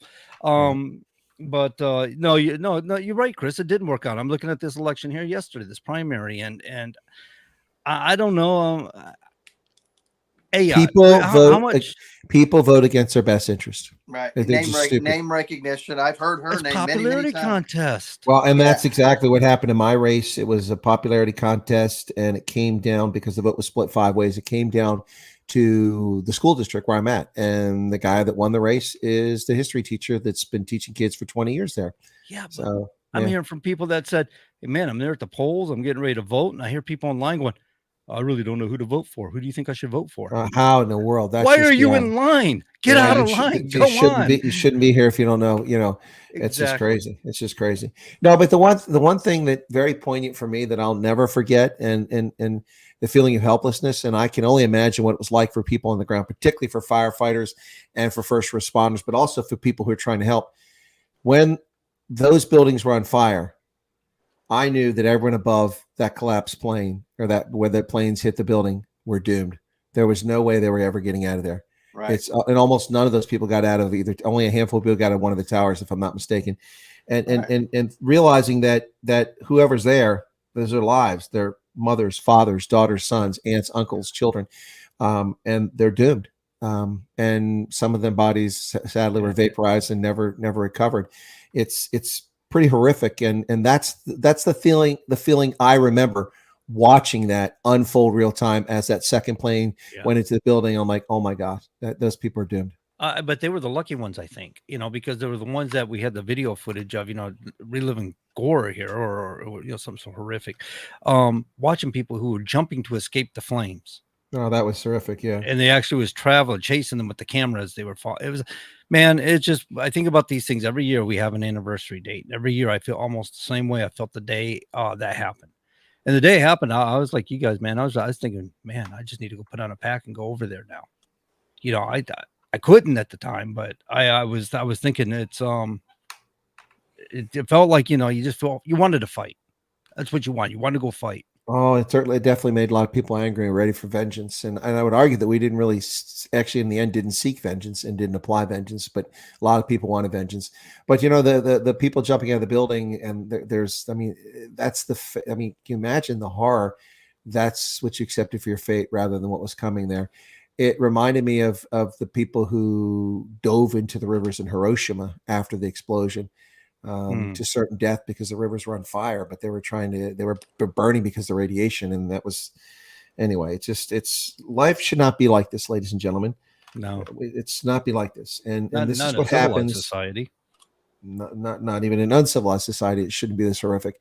People never should have to live in fear. People should never have to deal with these horrible situations. But unfortunately, there are people, a percentage of Homo sapiens who are just evil. And this is what they do. Yeah. I mean, I saw a video today in France of illegal immigrants in broad daylight on a train platform robbing a mentally challenged Frenchman, teenager, and everyone just stands there and watches it. Nobody intervenes. I'm going to tell you what, had I been there, he'd have been kneecapped. I'll tell you that right now. Mm-hmm. It would have been the last time he tried that crap. Well, think about the people that were trying to terrorize a train, and it took Air Force veterans, I believe, or personnel to actually stop them. Several years ago in the train in France, I can't remember the exact date. U.S. personnel. Yeah, I remember right. that. Yeah, exactly. But let's shift gears real quick and talk about last night's great debate that they had last night. Now, I don't know how many times the moderators fact checked. Maybe it was like 5 times or more. They fact checked Donald Trump, but never fact check Kamala Harris. And now I'm looking at several different videos of fact checks of Kamala Harris and people that fact checked Donald Trump. There was more inconsistencies with Kamala's, statements and the things that she said than there were actually with Donald Trump's. And these are some middle of the road fact checkers.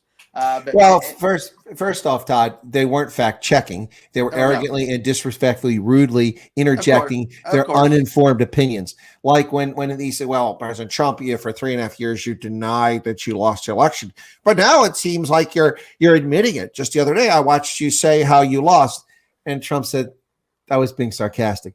"Oh, I didn't send sarcasm." "Well, we didn't ask you for your opinion, butt wipe. Be quiet." Right. Yeah. Lost by a whisker, or whatever it was. Yeah, that's what he said. It was obvious sarcasm. It's obvious sarcasm. Yeah. No, I think Victor Davis Hanson said it very well. They shame themselves worse than anyone since Candy Crowley, who just disappeared because of her horrific CNN moderator job she did several years back. She's a nobody now. And that's because of that. And maybe these two clowns, especially the woman, boy, she was nasty and venomous whenever she spoke. Very rude and condescending to Donald Trump. She did ask Kamala Harris a hard question, but it's probably because she was forced to. But no, it was just, I think last night, as I said, the needle didn't move. It still comes down to battleground states. Before the debate, I did my electoral map, and I was generous in handing Arizona and Pennsylvania to Kamala Harris. She still loses the election. Oh, wow. Okay. Interesting on that one. But look, how close is Trump there in PA? I know that it's very, very close right now. The numbers could go either way. If we believe the polls, everything's within 2 points in all the battleground states. Most of them in Trump's favor. It's supposed to be a very close race. Right. But remember, in 2016, Donald Trump was behind 4 to 6 points all over the country in these states to Hillary Clinton. And why did he win? Well, he won for the same reason he's probably going to win this year. And that's because the uncounted vote. What I mean by the uncounted vote is people who lie to pollsters or people who are not considered by pollsters who say they're going to vote for someone else and then vote for Donald Trump. or don't say they're going to vote for. A lot of Republicans don't like Trump, but they're going to vote for him. They're not going to take the risk of having Kamala Harris there. Independents don't like Trump. They're going to vote for him, but they're not going to tell their friends and neighbors. So if you talk to your friends and neighbors in the coffee shop, oh yeah, Trump, yeah, he's a jerk. I'll never vote for him. And then son of a gun, look at that, Trump won locally. That's I think that she's at a big disadvantage right now, even if he is ahead in the polls or she's ahead in the polls by 2 points. I think she's at a disadvantage because the hidden Trump vote is going to be 3 to 5%. And if he pulls it, even a portion of the JFK vote, she's toast. Yep. I would agree. So yeah, so sitting there last night, what are some thoughts that maybe went through your mind as you're watching this debate? Did you think it was 1-on-1, 2-on-1, 3-on-1, or entire ABC against Donald Trump? Well, like Megyn Kelly and Victor Davis Hanson, I thought it was 3-on-1. But I mean, look, okay, so Trump underperformed. A lot of people rah Trump. He did knock it out of the park. He kept harping on illegal immigration. We got the point. Move on, Bubba. I was getting irritated with it, and I'm voting for the guy. She did what she had to do. She didn't collapse and start her word salad until the last 20 minutes. But the whole thing was stacked. 16 minutes on abortion. And this is where Trump failed to knock it out of the park. If I had been Trump, and frankly, I don't know if he doesn't listen to his advisors or they're just useless, but this is what I would have said. Abortion's going to come up. This is how you deal with it, President Trump. Hey, I don't know why we're talking about this issue. Why are you bringing it up? Well, because people say you're going to ban abortion. That's outside my purview as the president. I can sign executive orders. I can only sign legislation that comes in front of me. The Supreme Court has already determined that the 10th Amendment applies. This is a power that the federal government doesn't have. Therefore, the Dobbs decision returned this to the states. And therefore, it's a moot point. I have no control over abortion. The federal government only abortion the federal government has a regulation over is in government facilities and with the military. That's it. So we have nothing to say about it. Now, I'm going much deeper than he would have gone, but basically, the decision was unconstitutional. It's been sorted out. It's sent back down to the states. And oh, by the way, Kamala Harris is lying.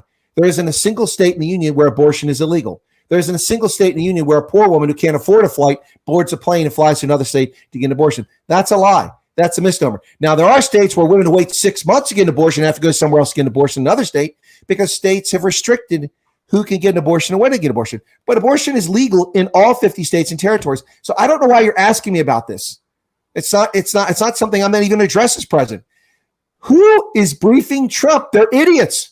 Everything I said is just factual. There's no ambiguity in what I just said. But no, that's not what we got for Trump. He goes back into illegal aliens. So she did what she had to do. But the moderators, they were atrocious. They were arrogant. They were snippy. They were condescending. And kind of what you expected. But Trump was, it was like playing T-ball. I'm like, oh, here it comes. Oh, man, how'd you miss it? It's right there in front of you. Anyway. So. Did Trump look sleep deprived to you? Did he look like he was not his normal self last night?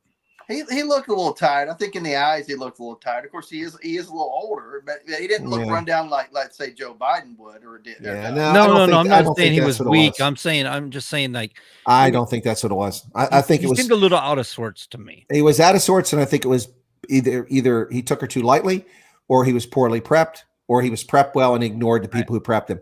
All right. He was prepping. I know that. I really think he's fed up with the lies. I think he's tired of being repetitively defending himself against these lies. And let's face it, Kamala Harris lied from beginning to the very end. Everything come out of that woman's mouth was a stinking lie. He's filed for bankruptcy 6 times. No, he hasn't. Donald John Trump has never filed for personal bankruptcy in his life. That's a lie. Right. He has been involved in businesses that have filed for bankruptcy, and most of them have been reorganized and came back bigger than they ever were before. So, it's just dishonest. Always a convicted criminal. Now, we know that you weaponized justice. And, she tried. The one thing she tried to do, and it fell flat, was, the only person on the stage that's prosecuted illegal aliens. People were wetting themselves laughing all over the country listening to that. Yeah, right. Yeah. Well, when are you going to prosecute the people that have killed countless Americans out there? Many that are very famous or infamous, I should say. People on college campuses in Georgia, people just sitting outside in California, people that have been deported multiple times, people that are criminal, illegal aliens, people that are felons in their own country and in this country. You failed to prosecute them, and you're not going to do anything about that. But but he just kept going back to that well, and with no substance to it. And the Springfield thing was frankly a little bit embarrassing. He shouldn't have brought up Springfield, but the most hilarious and comical and ludicrous statement of the night occurred at about 1 hour and 10 minutes into it, when she said, "It's a well-known fact that Donald Trump is weak on national security." I fell out of my chair. Right. What? A well-known fact. Hey, listen, Sonny Jim, this isn't the Gettys, the Rothschilds, and Colonel Sanders before he went teats up at the Meadows. Mike Myers, So I Married an Axe Murderer. It's a well-known fact, Sonny Jim. No, it's not a well-known fact that Donald Trump is weak in national security. It's a well-known fact that you have no idea what national security is, and your demented lunatic cadaver stumbling around 40% of his time in office on vacation, which exceeds Barack Obama, not by a lot, but exceeds Barack Obama. Unbelievable. And then the one time George Bush goes down and cuts wood, oh my gosh, he's on vacation when he's got a whole array of communications and people around him in Crawford, Texas. He wasn't taking a vacation. But this guy here, oh my goodness, every time you turn around, they freaked out when Trump went golfing once every 3 months. But this guy here, he's never been at work, and even when he is at work, he wasn't. The guy, he takes, they do the call at like 10 a.m. and it's not till the next day. No, there's this debate. I wrote it down as it went along, things that weren't discussed. First off, she said, I have a plan several times. You know what her plan is? Her plan is to give, without any vetting, $50,000 tax credit. In other words, your money, my money, to small businesses. Now, why should we give money to small businesses? How about small businesses borrow money from banks or lenders or people who invest with bonds or do it the way it's been done all along? Why should you and I assume the risk when these businesses have no proven track record? That is not fair to shift it to the taxpayer, because we know that 9 out of 10 businesses fail in the first 12 months. And we have a small business administration there to assist small businesses and help them to be successful, and people don't utilize those resources. Correct. So we already spend money on small businesses, some of which is already inappropriate. And then the other thing is, she says, I'm going to give families a $6,000 tax break when they have children. No, you're not. You're going to give them a credit. So most Americans, newsflash folks, most Americans, a family of 4, $50,000 years of income, pay nothing in federal income tax. Nothing, not 1 cent. That's a statement of fact. Look it up. Go to the IRS tax tables, do the deductions, do the standard deduction, add it up, and see how much people pay in federal tax. Virtually nothing, because they get earned income credit, yada, yada, yada. They get this, not earned income credit. They get child tax credit. She wants to give $6,000 of tax credit, which means if you have no tax owed, you get that money from the taxpayer, just like earned income credit. So if you pay nothing in federal tax, you're going to get $6,000 because you knocked out a kid. And I'm paying for that. You're paying for that. You're paying. That is not right. That's not a plan. That's socialism. That's the destruction of America. That is continue. We need to move away from the past. That is a return to the past. That is the policies. Yeah, that's generational welfare you're talking about. Exactly. And people, handouts expecting it. So she kept saying, I have a plan. It was pretty clear themes. She wanted to make sure that, because that's the one criticism that's genuine. Still nothing on the website for Harris and Waltz showing us their plan. We've heard dabbling about we're going to stop corporations from gouging you. We're going to put regulations in place so corporations can't cheat you. That's utter nonsense. That's, they have no basis. We're not at war. There's no martial law. They have no basis for doing that sort of thing. It'll be struck down by courts. It's not legal. And but it's clear that she wanted to get the message across that, hey, I have a plan. We actually have a plan, when she doesn't. And then she claimed Trump doesn't have a plan. Well, Trump has a plan. If you go to his website, you just actually got to read. So, but here are the topics that were never discussed, were not fully explored in any way whatsoever, that are germane and the people want to know about. Number 1, taxes. No discussion of taxes other than that generalization. And by the way, she never mentioned how she wants to raise the capital gains tax from 20% to 48%. Oh, no, I'm only going to raise it to 28%, only for billionaires. Yeah, while they sell all their stock and cause my 401k, my retirement plan, my TSP plan to nosedive because the value of stock goes down because they dumped it so they wouldn't get taxed on their holdings. Are you serious? So taxes never. The First Amendment. This is one of the biggest fascists on the planet who wants to censor speech. And the administration she's part of is a criminal rogue regime which has colluded, cajoled, and coerced tech companies to silence Americans in violation of the First Amendment. No discussion of the First Amendment. Not one question from these useless fake reporters and moderators. How about Trump briefly touched on this, but then he got off track again. Selected, not elected. He did mention 14 million people, but it was 14.5 million people. And he should have. That's the phrase. There's your money. Donald Trump, there's the money, baby. Show me the money. Selected, not elected. Democracy stolen. And this is what I would have said if I was Trump. Listen, she's talking about me being a threat. For the whole year, the Democrats have tried to frighten Americans. She's talking about let's build to be together. All they've done is told people what a threat I am to democracy. I was president. democracy's here. We had free speech. We had freedom of assembly, freedom of religion. That all disappeared under this regime that she's part of.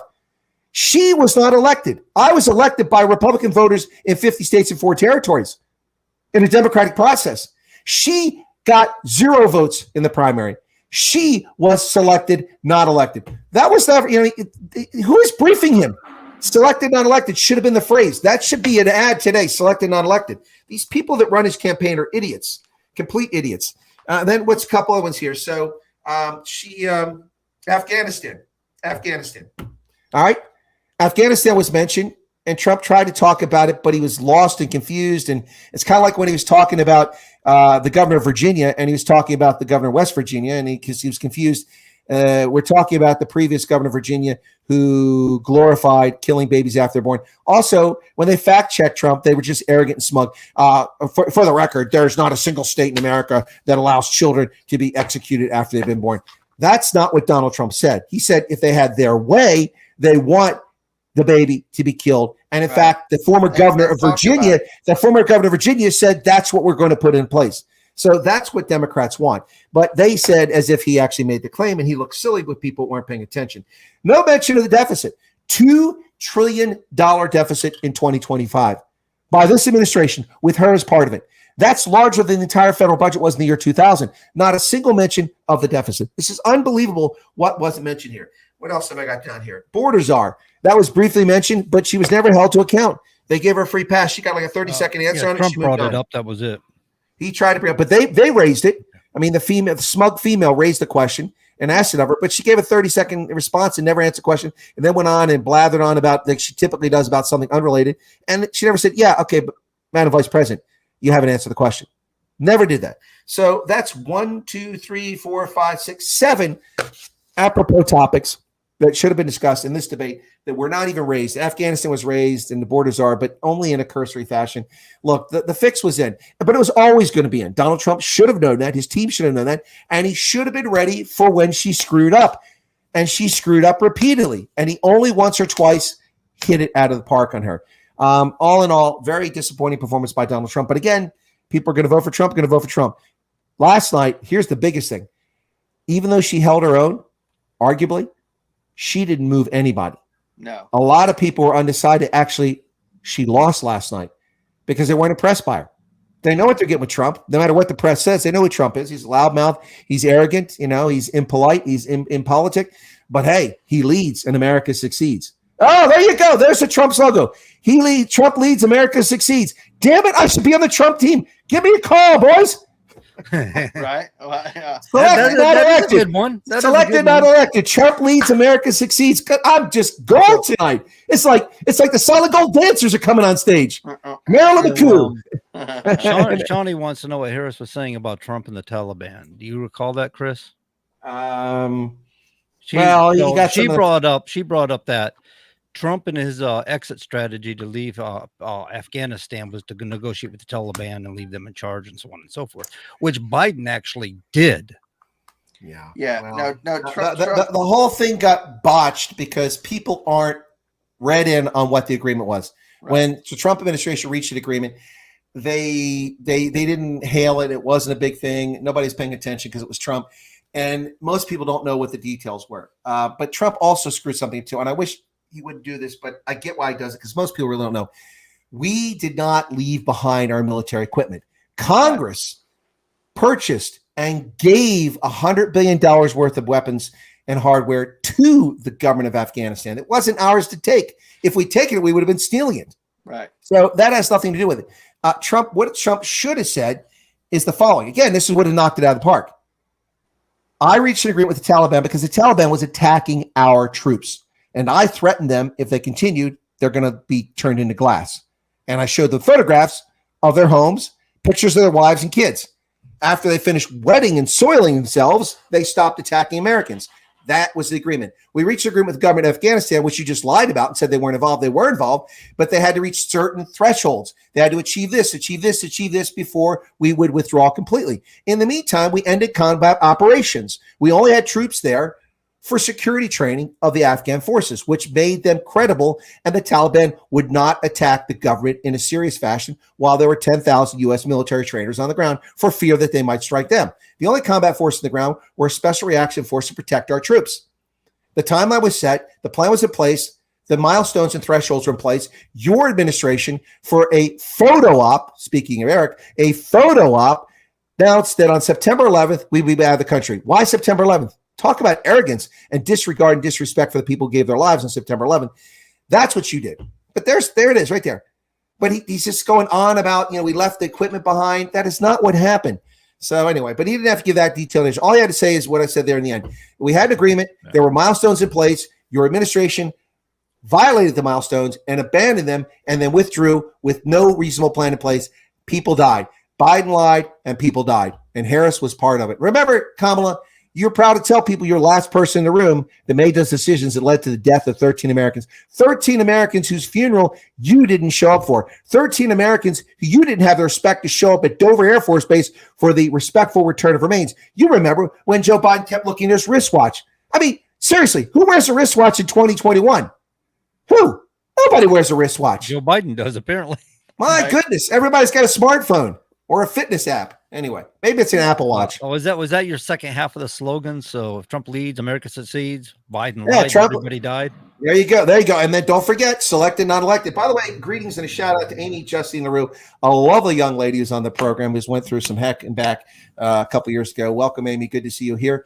Biden lied. People died. Trump leads. America succeeds. Selected, not elected. Look, I work for a minimal fee. I just want a job in the administration, Secretary of Defense, but I prefer Secretary of State, and that'd be good. Speaking of, while Biden's at the beach and Kamala Harris isn't doing anything presidential, wouldn't even meet Netanyahu when he come to visit the United States. Blinken's over there in Kyiv right now taking care of business. So now we know who's running the country at this particular moment in time. I don't know if Blink is taking care of much business, but he is. But I'm saying Blinken's about the only one doing a job, whatever that may be. It got brought up last night. I think Kamala thought she zingered Trump, but he had said Biden's at the beach. Nobody's running this country. Who's running who's actually the president? And Harris says, well, somebody needs to remind Mr. Trump that he's debating me, not Biden. She didn't say quite like that. And she thought she was giving him a zinger. And I think he's just looking at her like, did you not just get this? Oh, here's another one that Trump didn't get, John. He did knock it out. So this question was very obvious. It was very, very unfair. So they said, President Trump, and I will give that. They called him President Trump the whole night. That was pretty good. And even Kamala Harris called him President Trump many times. And then she also said former. So that was fine. But President Trump, you recently chose to talk about the vice president. You questioned her ethnicity and her race. Do you regret doing that? Now, this is what he should have said. Why are we talking about this? And when their jaws dropped and they said, well, because you said it. No, that's not what happened. I was invited to the Black Journalist Convention in Chicago. And so was the vice president. She chose not to go. I went to a place that was a hostile environment. And they raised the question. They brought the issue up. They said to me, well, is she black or Indian? I said, I don't know. I mean, I don't know. One time she's black, one time she's Indian. That's up to her. I don't care. This isn't germane. Why are you bringing this up in the debate? I don't care. She could be who she wants to be. This is America. You can be who you want to be. Boom, knocked it out of the park. But no. He stumbled through that whole nonsense. Well, he basically said he didn't care. He did say that. He doesn't really care what race she is or claims to be. Honestly, it doesn't matter. John, this is theater, man. This is Hollywood. That's what is. That's the issue last night. Trump is getting fed up with it. He's not an actor. He's a straightforward shooter, and he's getting tired of the game. Oh, he's an actor. I watched you. You're you're fired. Who's the boss? What's that stupid show he used to do? The Apprentice. The Apprentice. He's an actor. No. You've got, this was a made for television moment. Why are we talking about this? I'm here to talk about policy, not about her ethnicity. I don't care what ethnicity is. That's her business, not mine. Why should I care? Or you could just straightforward answer that. It's up to her. I mean, she's the one that keeps changing the race. He did say that, but it didn't hit the way my response would have hit. Well, I'm sorry. He didn't respond the way you wanted. Well, he would be knocking it out of the park tonight to be like Trump won. Even with the fake media would have to admit Trump won if he got those 4 points that I just said. At the moment, he's actually debating whether he wants to do a second debate with. He should do it. I think it's a mistake not to do it. He's got to go back and just crush her in the second debate. Otherwise, and this could be like a Reagan Carter debate where he didn't fare too well in the first debate, and he comes back in the second one. Or that maybe it was in 84. I think it was 84. Yeah, it was in 84. The re-election debate. Yeah, he comes. It was back. Mondale. He needs to start learning to make the stipulations. Okay, everybody else has made the stipulations on these debates, and he needs an unbiased moderator. He needs something that's actually not left, not right. It's actually going to be unbiased. No, I don't agree, John. He's not going to get that unless it's Fox News, and even then, we get Megyn Kelly's. So he has to go that way in. Let's get Dan Ball in here. I don't think that networks that have 6 viewers are really going to be the place to go. Oh, come on. They got 7. Well, we got 8, so. Yeah. We're good. No, look, I mean, that's not going to happen because the hammerlock that the major networks and cable networks have on these debates, it's just not going to happen. Well, there's the National Association of Presidential Debates, right? And they're not going to go to one of those alternative networks. You could try, you can ask, but he has to approach this that it's going to be hostile. It's going to be unfair. They're going to ask stupid questions. And, you just have to know that. And you have to be ready for that. Abortion should have been ready for it. January 6th should have been ready for it. Criminal convictions should have been ready for it. Those are things he should have been ready for and knocked out of the park. And he was discombobulated. Yeah, I mean, look, that said, that he's talked about many times. If you just listen to the debate, it sounded pretty good for him. If you just listen to the audio, don't watch it, listen to it, it came out pretty good. Kamala, it didn't come out so well. If you watch it, if you can look past the condescending attitude, I love that. I will give ABC credit for that. They did have both of them on camera when she was reacting. I mean, but I think they did it for the wrong reasons. I suspect they colluded with her team because she had staged. She'd rehearsed all that, and they wanted her to come off as clever, attractive, and sassy. She came off as arrogant and disrespectful and rude and condescending. That's how she came off. And she kept trying to interrupt him. But there was the one time. But he interrupted her a couple times too. There was the one time, that one thing she did that I don't think she ever did any other time during the debate. Whenever he called her a Marxist, and mind you, they were standing up, and she did this thing where she had her hand on her head, the chin on her hand, and looking at him, which is something she never did any other time. And she's apparently done that on a few times when she's been nervous in the past, or some people said it's her tail right there. Whenever she does something like this. And whenever she doesn't, whenever it's not a natural thing, if you had your hand rested on the table, putting your chin on your hand or something like that, more natural. But standing up is very unnatural, so it's more of a tail. Oh, it was incredibly unnatural. It's a thing to calm her, or right, exactly. That's exactly what it was. But I mean, look, some people have, it's great if you know what people's tells are. I mean, I figured out Joe Biden's tells back in 1980s. Every time he opens his mouth, he's lying. It's his tell. Yeah. So apparently, so was Kamala. Did you guys happen to notice she was emulating Barack Obama very well during the debate? Tried to, yeah. Trying to. She's trying to bring that on, to bring that kind of familiarity with viewers that, with Barack Obama. There is one time that Trump did flip the script on her because she'd been rude with people in past, like when she called Joe Biden a racist. Excuse me, I'm talking here, and she got away with it. But she interrupted Trump. And Trump is going, excuse me, pardon me, I'm talking. Oh, that was brilliant. Trump was on the money there. He was ready for that, and that was well done. Amy said that she's very disappointed that she never brought up Venn diagrams. Right. I love Venn diagrams. I love Jacques Cousteau. And maybe she could explain, where do some of the things that Trump supports overlaps with you? Explain it with your Venn diagram. And she would ask, what's a Venn diagram? What's that again? It's where your interests overlap right there, essentially. We're in the middle. What's in the middle? We should ask her about the Overton window, huh? Yeah, but somebody had probably told her about that, and she talked about it for years as vice president. Probably has no idea what the heck it is, but somebody told her about it. At the end of last night's event, all I can say is I'm unburdened by what has been. Right. And the passage of time in the school buses that go round and round on the merry-go-round. I don't know. But the thing that's really annoying about the whole thing is how she kept going on about being civil and not the past and yada yada. But all she did was harken back to the past, and she basically called Trump. She said that Trump calls people names. He's a bully. She called him extreme. But I mean, she kept cutting Trump off. She called him names all the time. She called him extreme. She said that he was weak in national security. He's a convicted criminal. All this. I mean, she's the one that was calling people names over and over again. And then she's what the left does. I know, but I mean, it's just ironic in the midst of her saying it right there in the debate. Yeah. But the moment I found it was pretty entertaining because this has never been shared before. I've never heard. Oh, well, we're not going to stop the Second Amendment. Of course you're not. You have no authority over it. But anyway, I'm not stupid. I know how the She claimed to Constitution be works. a gun owner, right? That's where I'm going. She says, Tim Walz and I both own guns. I'm like, really? What are they, 22s? BB guns. And they were. She was all to the climate change question got in there. Actually, I thought Trump handled that pretty well, given the scope of things. But she's all proud of the fact that they pissed $1 trillion down the drain with their clean energy. I'm like, oh, please spare me. This is ridiculous. Absolutely ridiculous. But she's the one who kept bringing up the past. She kept talking about Trump. January 6th, talking about Trump, a threat to democracy. Talking about Trump. You know, he does this, he does that. And she kept saying, we need to look to the future. We need to move, especially in closing remarks. We need to move past the past, get beyond the past. Well, you're the one bringing it up, not Trump. Trump said several times, the election is done and dusted. And we need to move on. We need to save this country for tomorrow. Trump's closing remarks were pretty good. And by the way, that was clearly rehearsed because that was exactly 2 minutes. Exactly 2 minutes. Right. She ran over 2 minutes, 23 seconds. It's fine. That both of them ran over in their responses at times. So not a big issue. Right. So getting go caught ahead, up in fracking, right?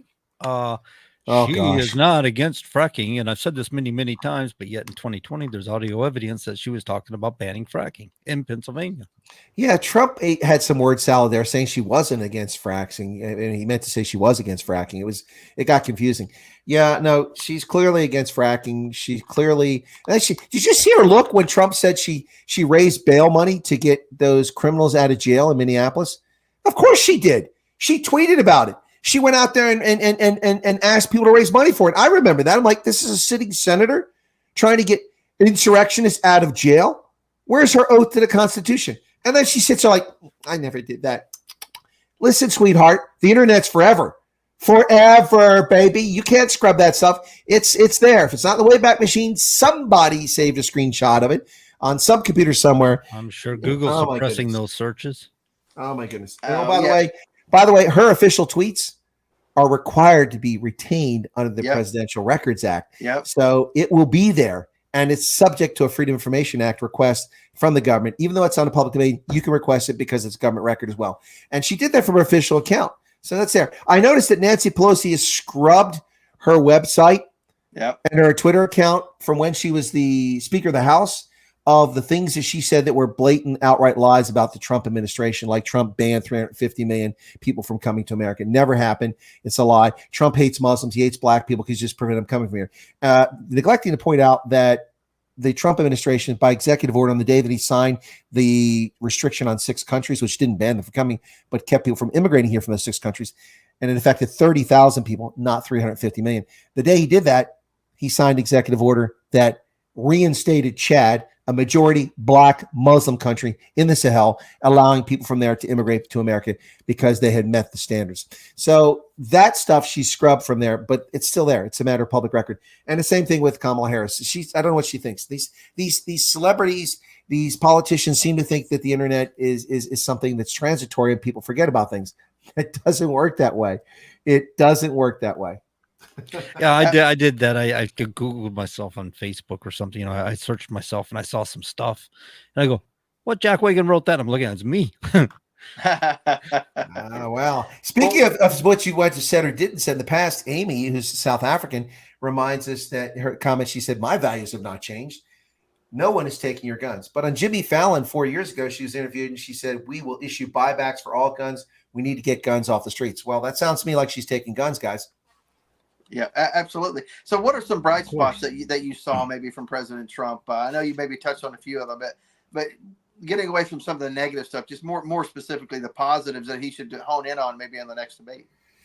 Well, I think the positives are the things that weren't mentioned. He didn't discuss his, he just briefly talked about, taxes on Social Security. He should have hammered that home. He did. Actually, that's a bright spot, I should say, because he did give the history. He said it happened in 1984. So, yeah, I'll give more credit for that. That was a good spot. But that's something he's got to talk about, and that's a good spot. He did very well with that, I think. So in retrospect, That was good. And the moderators just moved on from it so quickly. That's probably why it slipped my mind there for a second. That was good. The discussion of the border and the failures of the border and pointing out there's probably a lot more than 11 million. That was a good spot on his part. And some of the stuff he reflected on what he talked about what he did in COVID, when they try to take credit for all the jobs. That was two more good points. When she's like, we create all these jobs. Trump left us a mess. No. You got the bounce back jobs.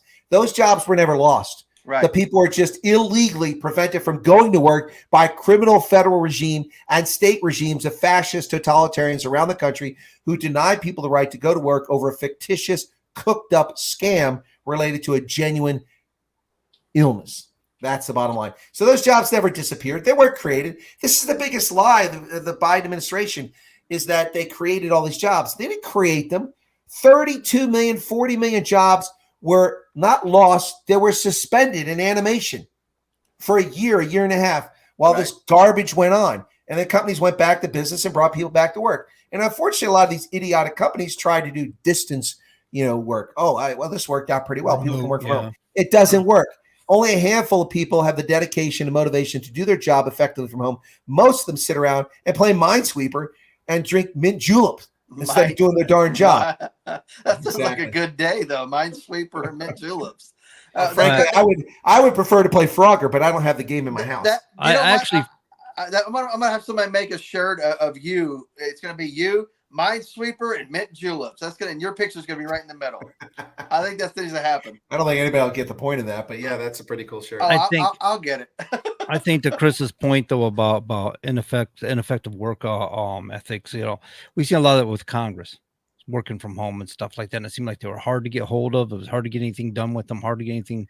They're hard to get a hold of when they're in DC. I've seen people in regulatory agents the same way. Man, you want to get nothing done with these people. Yeah.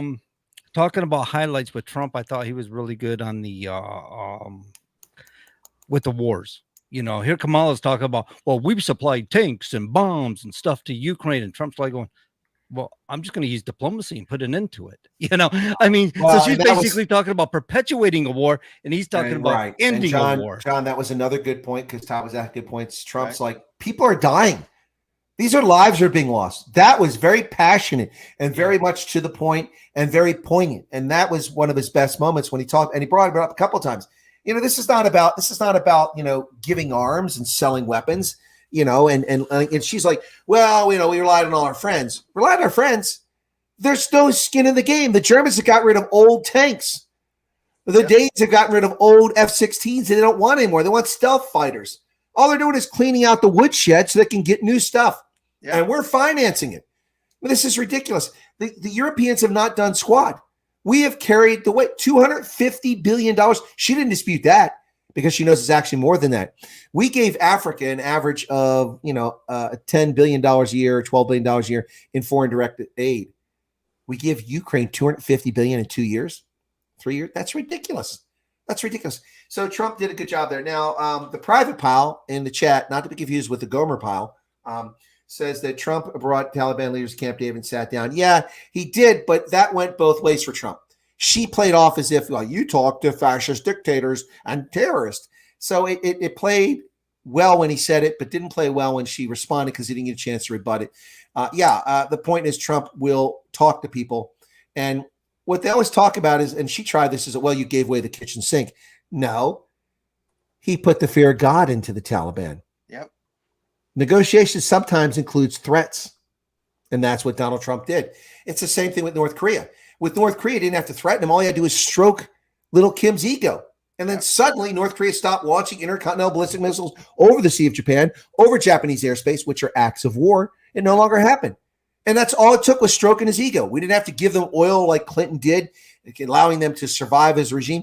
If the Clinton regime had not given the North Koreans oil and wheat and corn in the 1990s, North Korea would have collapsed. Millions of people would have come across those minefields and past those guard posts and risked their lives because they were starving to death anyway, and North Korea would cease to have existed in the 1990s. But no, the Clinton administration had to enable them, just like the Iranian regime. $300 billion under Obama, and this clown and his little protege there. By the way, what was I watching the other day? People keep saying mentees. There's no such thing. It's a mentor and a protege. Mentees are mints that come from the Netherlands. They're called Mentos. Good Lord. They're not mentees. They're proteges.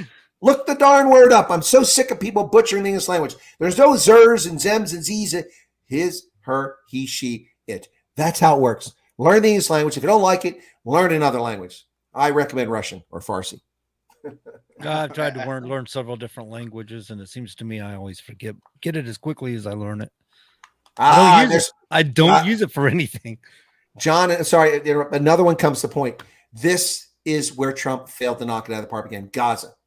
This is what he should have said. And it's the longer version, but he could have truncated this. Look what's happened in the Middle East.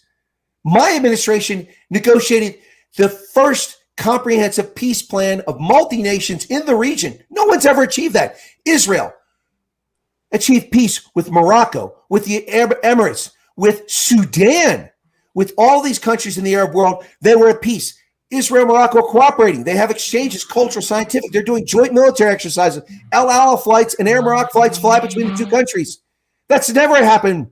We achieved that. The Abraham Accords, historic. There was peace in the region. Now the place is on fire again, just like it was under my predecessor, Barack Hussein Obama. You have destroyed peace in the Middle East through your inaction, your incompetence, and emboldening actors like Hamas to take action by your failures in Afghanistan, your failures in Myanmar, your failures in Niger, your failures in Mauritania, your failures in Somalia, your failures in Ukraine. You have collapsed world security. We restored security. We ended wars in Syria. We destroyed ISIS in 4 months. We ended a war in Iraq. We ended a war in Afghanistan. You have collapsed global security, you and your regime. And where have you been, Kamala? You're proud of being the last person in the room. You didn't accomplish anything. Boom, done and dusted. Trump wins. Next topic. Yep, absolutely. Trump leads, America succeeds. Trump leads, There you America go. succeeds. I like that one. I love it. So Pablo Charlie here's bringing up about when they spoke about foreign policy. Trump should remind people with the ease of all these actions were taken by Hamas and Putin. Are we really going to trust Harris with defending Taiwan? Honestly, I don't think she'd want to defend Taiwan. She'd just turn it over to China. I don't trust Harris defending Harrisburg. No. And there's another one. He's on a roll. I'm on fire, man. So we got a few minutes left, Todd, but is Thomas McKinley, is he related to you by any chance? My brother, yeah. What's up? Oh, your brother says we've carried NATO for years and the other members need to do their part. Trump had that in line. Absolutely. He's right. Trump He did, but once again, that's one of those things gets convoluted because the way he did it was ham-fisted during his administration. What he said is that what he should have said is NATO partners agreed a decade ago to pay 2% of a GDP towards their own national defense as part of NATO. Yeah. Only a handful of countries, including the Baltic states like Estonia, Poland, and the United States, actually achieved that. Germany, France, Canada failed to do it. They're getting a free ride at our expense. Until they start committing 2% of their gross domestic product to their own defense, we are going to consider not providing our defensive shield. That's what you say. That's the home run. Yep. Well, here we got maybe a couple minutes left. I want to touch on my brother real quick. On 9/11, he was actually stationed at Fort Belvoir, and they were actually doing some gunnery down at Fort Lee. And they were told that they needed RTB, return to base. And once they lifted off, and then the Blackhawks, they could see the smoke billowing from the Pentagon. They were like wondering what the heck's going on. And of course, after that, they flew many missions in and out of the Pentagon.